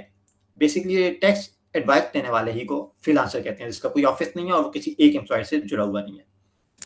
तो अगर आपका टैक्स का एक्सपीरियंस है तो यस, यू कैन कोलैबोरेट। ठीक है? ओके, अच्छा, और अगर क्वेश्चन नहीं है, मैं ज़रा सी चैट में देखूं कि कुछ चैट में मुझे क्वेश्चन आए हुए हैं, मैं उनको थोड़ा सा एड्रेस कर लूं। एक क्वेश्चन है कि क्या मुझसे पर्सनली कांटेक्ट किया जा सकता है? जी, मुझसे पर्सनली कांटेक्ट किया जा सकता है। रिकॉर्डिंग मुझे नहीं पता इसकी यूट्यूब पे रिकॉर्डिंग अवेलेबल होगी या नहीं होगी। अच्छा, एक कोर्स के इन्होंने एक रिक्वेस्ट की थी कि क्या कोई कोर्स स्टार्ट करवाया जा सकता है रिगार्डिंग कंसल्टेंसी इश्यूज। देखें, सबसे पहले तो आपकी सब्जेक्ट मैटर पे बड़ी अच्छी ग्रिप होनी चाहिए। उसके बाद जब आपकी कंसल्टेंसी पे ग्रिप है ना, जब आपकी सब्जेक्ट मैटर पे ग्रिप है, आप कंसल्टेंसी दे लेंगे, ठीक है? This is not an issue. मुझे आइडिया नहीं है, मैं डिस्कस करूंगा इंस्टीट्यूट से कि इसकी रिकॉर्डिंग हुई है या नहीं हुई। क्लाइंट सलमान सगीर साहब, मैं टेस्ट क्लाइंट्स के हवाले से बता चुका हूँ। आई होप के this will be clear. Okay, अब इधर एक क्वेश्चन थे कि how many your own trained people you have incorporated in your company so for as a freelancer. Total कितनी स्टूडेंट्स है? तकरीबन 7 to 8 लोग हैं और आहिस्ता आहिस्ता इंक्रीज हो रहे हैं, मजीद लोग फ्रीलांसर कोलैबोरेट कर रहे हैं। This will be a win win situation for us and for them. देखें, कोर्स सक्सेसफुली, ऐसे इनका एक और क्वेश्चन है कि क्या ये कोर्स पूरा करने के बाद आप यूएई में सर्विसेज दे देंगे? जी, institute of corporate and taxation से रब्ता करें। मेरा तो काम है पढ़ाना, मैं तो बेसिकली टैक्स एक्सपर्ट हूँ। बेहतर होता है बजाय इसके कि आप हमेशा स्टार्ट में रिस्क ले लें या फर्म ओपन कर लें, बेहतर होता है आप पहले कोलेबोरेशन से चलें, ठीक है? इससे आपके क्लाइंट्स आप ही के रहेंगे, मेरे नहीं होंगे। हाँ जी, आप पाकिस्तान में बैठ के सर्विसेज दे सकते हैं। क्या आप फर्म ओपन कर सकते हैं? बिल्कुल, आप ऐसी फर्म ओपन कर सकते हैं जिससे आप पूरी दुनिया में कहीं पे भी सर्विसेज दें। ये कहना कि किसी एक स्पेसिफिक फील्ड को टारगेट करें, कॉमर्स को, रियल एस्टेट को, ये अपनी-अपनी स्ट्रैटेजी होती है। ठीक है। अच्छा, इधर तक मेरे ख्याल से ज़्यादातर क्वेश्चन मैंने एड्रेस कर लिए हैं। अच्छा, एमडी हसन, ये एक 1 मिलियन का इन्होंने रूल पूछा है, ये एक टेक्निकल चीज़ है, ये हम यहाँ पे डिस्कस नहीं कर रहे अभी। ओके, एनीवन एल्स, किसी का कोई क्वेश्चन? जी सर, मेरा क्वेश्चन ये था कि 9% जो टैक्स की हमने स्टार्ट में बात की थी, वो 9% तो ओवरऑल, जैसे पाकिस्तान में भी 30% का आपने जिक्र किया, अब नए बजट में 48 से ऊपर जा रहा है वो। लेकिन ये है कि जो जो इंडस्ट्रीज बिल्कुल टैक्स फ्री हैं, उनका अगर जिक्र करते हैं तो मेरा ख्याल है फायदा हो जाएगा, बिल्कुल जो मतलब फिलहाल। बेसिकली कुछ इंडस्ट्रीज हैं जो टैक्स एग्जेम्प्ट हैं, लेकिन इसके बावजूद उन्होंने टैक्स रिटर्न फाइल करनी है, टैक्स की रजिस्ट्रेशन करवानी है। ठीक है, वो डेफिनेटली एक लंबी सी थोड़ी लिस्ट बनती है, उसमें कुछ टेक्निकलिटीज इन्वॉल्व हैं। पब्लिक इन्वेस्टमेंट फंड एग्जेम्प्ट हैं, but still they have to register. उन्होंने काफ़ी सारी कंडीशन मीट करनी है। ठीक है, ये हमारे मेन कोर्स का, जो टेस्ट के कोर्स पढ़ाता हूँ या मैं ट्रेन करता हूँ लोगों को, उसका पार्ट है ये। हम अगर इस वेबिनार में इशू करेंगे तो उसमें काफ़ी प्रॉब्लम ला देंगे। ओके, एंड क्या आप में से कोई भी अपना कोई एक्सपीरियंस देना चाहेगा, कोई अदर देन क्वेश्चन?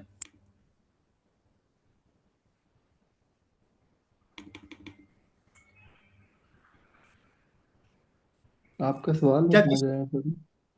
मैंने कहा सर, ये तो मैंने आपके क्वेश्चन को आंसर किया ना। क्या आप में से कोई अपना कंट्रीब्यूट करना चाहेगा, अपना एक्सपीरियंस?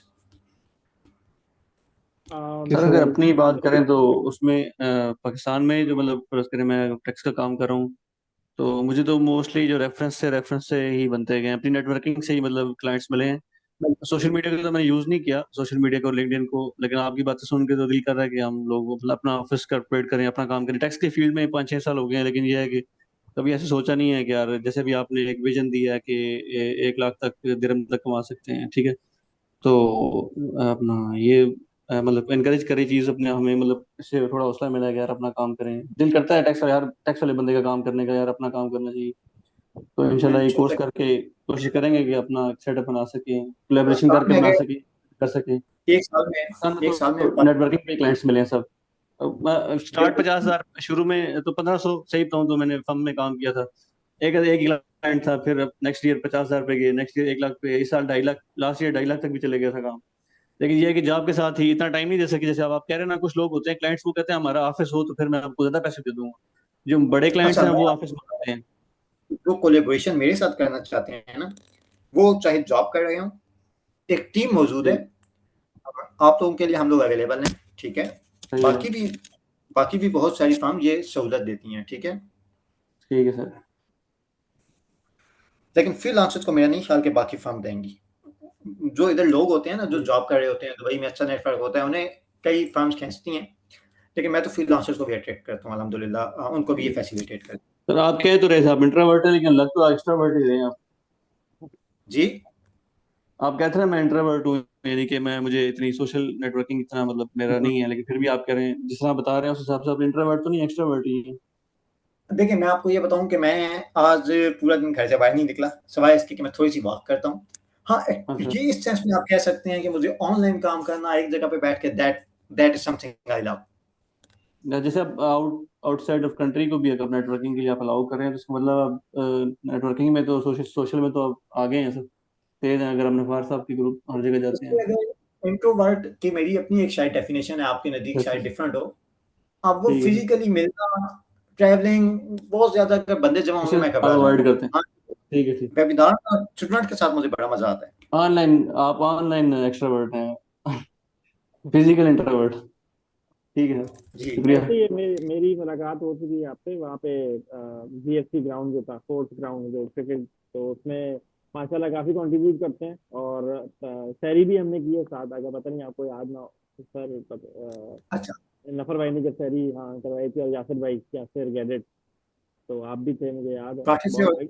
नाश्ता से, शहरी से प्राक्टिस से और चलने से, राइट? हाँ, बहुत खैर के काम माशाल्लाह से, ये लोग काफी खैर के काम भी कर रहे होते हैं, मैं खुद इसको पर्सनली वाउच करते रहा हूँ। तो और काफी लोगों की हेल्प करते हैं जो जॉब के लिए आना चाहते हैं वहाँ पे। मैं खुद इस चीज़ का गवाह हूँ। तो माशाल्लाह से वो तो सारी अच्छा, चीज़ें अब मैं देखी इस चीज़ से काफ़ी हद समझ तक आई मुझे। दूर हो चुका हूँ अनफॉर्चुनेटली।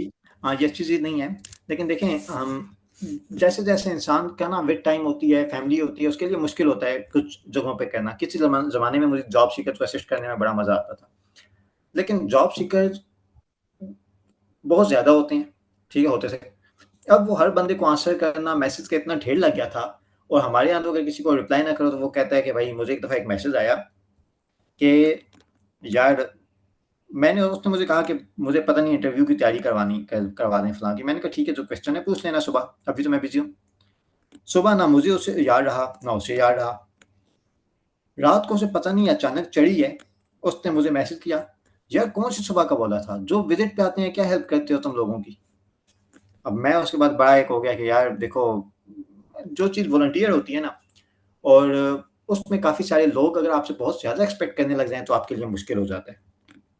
जी तो हाँ, फिर मैंने भी बिल्कुल। सोचा जी। तो पहला हक होता है जब भी आप कोई हेल्प करते हैं ना, स्पेशली जी। मोनिश की हेल्प करते हैं, पहला जी, हक जी। आपकी फैमिली का है, क्लोज़ रिलेटिव्स का है, नेबर्स का है। तो अगर आप जनरली पब्लिक को हेल्प करने की कोशिश करें तो उसमें आपको प्रॉब्लम्स आते हैं। तो मुझे इसलिए थोड़ा-सा एक उससे स्टेप बैक करना पड़ा। ऑल्दो फिर भी मैं अवेलेबल हूँ, जो मेरे पास जॉब आती है नहीं, मेरी कोशिश। काफ़ी जी। आप मैं वैसे ही कह रहा हूँ कि आप चीज़ों में, दूसरी चीज़ों में काफ़ी मैंने देखा है, आप बिल्कुल। रहते हैं मामले पे। तो एनीवन ठीक है एल्स सर, कोई इंशाल्लाह आपसे बात होगी। ठीक है हमज़ा। ओके। अच्छा, नंबर है मेरा मोबाइल नंबर तो सबके पास है ना?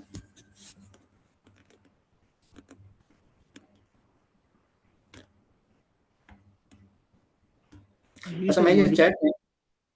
मैं चैट में अपना नंबर दे रहा हूँ, ठीक है? अदर देन दिस थोड़ा-सा बैक साइड पे जाते हैं, अपनी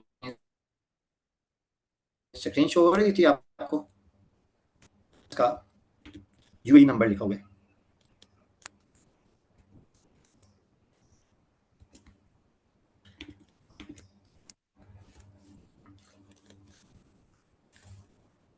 सर आपका नंबर शो तो नहीं हो रहा चैटिंग में, या ग्रुप में, व्हाट्सएप ग्रुप में भी नहीं है? चलिए, स्क्रीन शो हो रही है आपको? हाँ अभी, हाँ इसमें है, इसमें है, ठीक है। ये ठीक है ठीक है, सर। +971 ये 50 980 3511, ये ठीक है? सही है सर। ओके। अच्छा, अभी तक मेरा एक क्वेश्चन है कि उन से पार्टिसिपेंट से जो ऑलरेडी फ्रीलांसिंग या कंसल्टिंग कर रहे हैं पाकिस्तान में, कंसल्टेंसी, कौन-कौन है इसमें?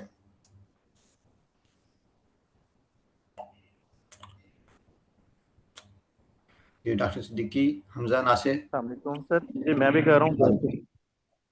बेहतरीन, ज़बरदस्त।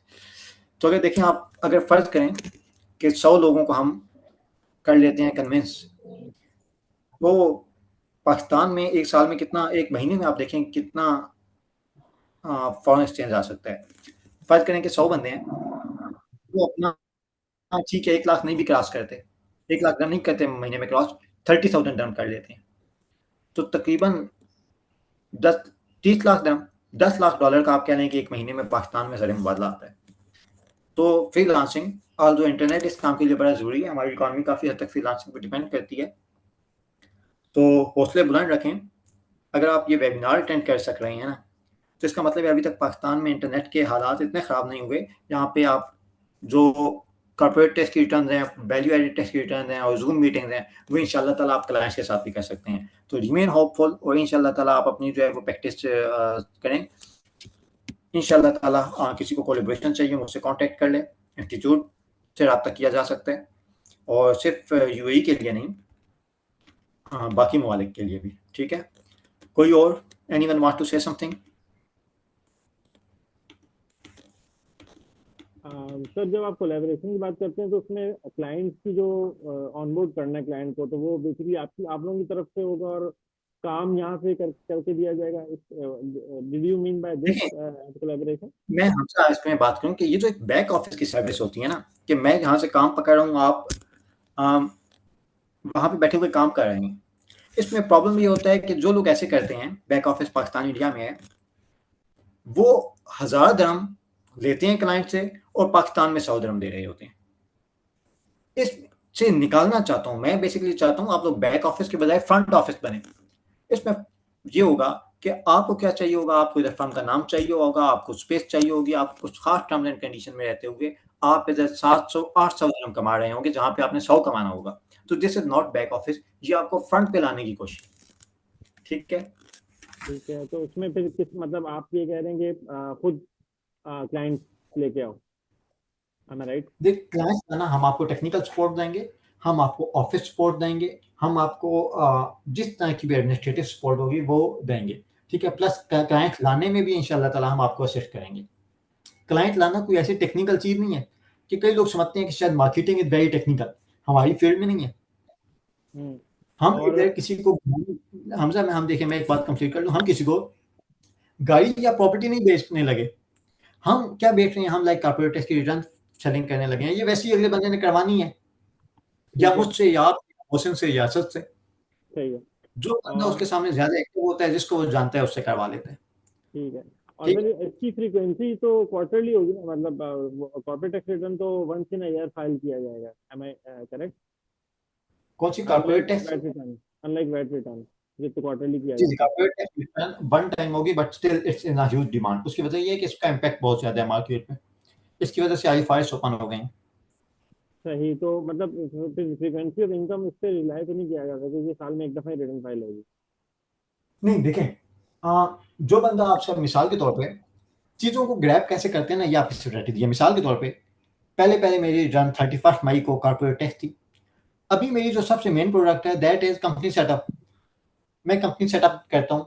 अब बज़ाहिर आप सोचेंगे कि यार जिसने कंपनी ओपन करवानी है, एक दफ़ा करवानी है, वन टाइम सर्विस है, लेकिन ऐसा नहीं हो रहा। वही लोग मुझसे अकाउंटिंग पैकेज ले लेते हैं पूरा। ठीक है, कई लोग होते हैं वो वैट की रजिस्ट्रेशन करवाई, उन्होंने वैट भी मुझे दे दी। और कई लोग होते हैं उन्होंने कॉर्पोरेट टैक्स की रिटर्न फाइलिंग की है, अब रिटर्न के लिए उन्होंने डाटा एक्सट्रैक्ट करना है, उन्होंने अकाउंटिंग एंड बुक कीपिंग भी चाहिए, उन्होंने पूरा मुझसे अकाउंटिंग ले ली। आपने किसी को कॉर्पोरेट टैक्स के लिए कन्विंस किया, उसकी इनकम आपको पता चला उसका रेवेन्यू 50 मिलियन दिरहम से ज़्यादा है। आप उसे कहेंगे कि यार 50 मिलियन दिरहम से ज़्यादा है, लेकिन आपके अकाउंट्स आईएफआरएस के मुताबिक नहीं बने हुए। आईएफआरएस की इम्प्लीमेंटेशन सर्विस चार्ज अटैच है, पूरी अकाउंटिंग अटैच है। ओके, 50 मिलियन दिरहम पे आपने अकाउंट्स बना दिए आईएफआरएस पे, ठीक है, लेकिन मसला ये आपने ऑडिट नहीं करवाए, आपने ऑडिट करवाना है। अब अगर एक मेनलैंड कंपनी है, आप ऑडिट करवाते हैं, उससे चले 3000 दिरहम भी बचा लेते हैं, कितना बनता है पाकिस्तान में? अच्छी खासी अमाउंट है। ठीक है, इवन के यूएई के हिसाब से भी अगर इस तरह के आपके पास ज़्यादा क्लाइंट्स आते हैं तो अच्छी खासी अमाउंट है। नंबर सेकंड, वॉल्यूम देखें, हर कंपनी ने करवाना है। आप सिर्फ वन टाइम को देख रहे हैं, हर कंपनी ने करवाना है। अगर एक महीने में आपके पास से 50 कंपनीज आ जाती हैं और कॉर्पोरेट टैक्स रिटर्न फाइल करवा लेती हैं, आप इसको कैलकुलेट करें किस हद तक आपकी इनकम जाती है। लेकिन आप जब कैलकुलेट करें, आप वो फीस ना लगाएं जो पाकिस्तान में बैठ के लगाते हैं, आप वो लगाएं जो यूएई में आप एक यूएई की कंपनी को रिप्रेजेंट कर रहे हैं, कोलैबोरेट कर रहे हैं उसके साथ, उसका नाम यूज कर रहे हैं, उसका ऑफिस है, उस पर लोगों को ट्रस्ट है, उसके पास एक पूरी टीम है, उसने 3 ICAEW मेंबर बिठाए हुए हैं। तो जब आप उसका नाम यूज करेंगे, फिर आप 100-200 पे नहीं रहेंगे, फिर आप 800-1000 पे आएंगे। सही। वालेकुम। वालेकुम अस्सलाम। अच्छा, मैं ये बात करना चाह रहा था कि सारी बात तो ऑलमोस्ट हो गई है, ये जो आपकी बात हो रही है ना कॉपरेशन वाली और कोलैबोरेशन वाली, तो इसमें मैं एज अ पाकिस्तान में हूँ, मेरे पास ना यहाँ पे 10-15 लोगों की टीम है, अकाउंट्स हम मेंटेन कर रहे हैं 22 कंपनी पे। ठीक है, तो हम कर सकते हैं, हम यूएई में भी मतलब दे सकते हैं, लेकिन आपके साथ अगर जाते हैं या किसी भी उसके साथ जाते हैं तो क्या उसमें रेशियोज होती हैं या वर्क बेस होता है या किस तरह से वो चीज़ें होती हैं? ये थोड़ा सा मेन बात है ना, वो बताइए। देखिए, वैसे तो ये कई जगहों पे वर्क बेस्ड होता है, लेकिन इस केस में you will be retaining majority of the portion. ठीक है, बाकी केस टू केस वेरी करते हैं। उसके लिए डेफिनेटली आप मुझसे प्राइवेट में मैसेज करें, चाहे आप पाकिस्तानी फर्म है, इंडियन फर्म है। अच्छा, पाकिस्तान में एक दो बड़ी फर्म जिनके मैं नाम नहीं बताऊंगा, अल्हम्दुलिल्लाह उनके साथ मेरी कोलेबोरेशन है, वो भी हमारे साथ कोलेबोरेशन में है। और मेजॉरिटी अच्छा, ऑफ मतलब आप इस्लामाबाद बैक ऑफिस इस्लामाबाद में पिंडी रहेंगे से भी आप। कोई है ना? जी इस्लामाबाद पिंडी से कोई है आपके? जी जी, इस्लामाबाद से हैं। ठीक है, चले इंशाल्लाह फ्यूचर में देखते हैं, अभी तो स्टार्ट किया। ठीक है, ओके, बेस्ट ऑफ लक। और अच्छा, मुझे आप लोगों की तरफ से वैसे जो कंट्रीब्यूशन थी ना वो इसमें थोड़ी सी कम थी। मैं ये सोच रहा हूँ कि हम फ्यूचर में भी इस तरह के वेबिनार करते रहें। हर महीने में एक अदद वेबिनार लाजमी किया करें, और उसमें जो आपके ऑनगोइंग इश्यूज हैं उनको भी एड्रेस किया जाए। जी बिल्कुल बिल्कुल ठीक है, बिल्कुल होना चाहिए। इंशाल्लाह ताला। जैसा इसमें काफी गाइडेंस। ठीक है, ओके सैफुल्लाह महमूद, एनीथिंग? जी जी जी जी, नहीं बस ये खत्म करो। ठीक है, ओके ओके पार्टिसिपेंट्स, कैसा लगा, मजा आया? जी थैंक यू सो मच, आपका बहुत शुक्रिया, बहुत इंफॉर्मेटिव सेशन था और बहुत चीज़ें नहीं पता लगी। Thank you sir. Thank you sir, thank you. Thank you. Okay friends, Rahul Deewani, okay okay sir, thank you so much. Okay, thank you, bye.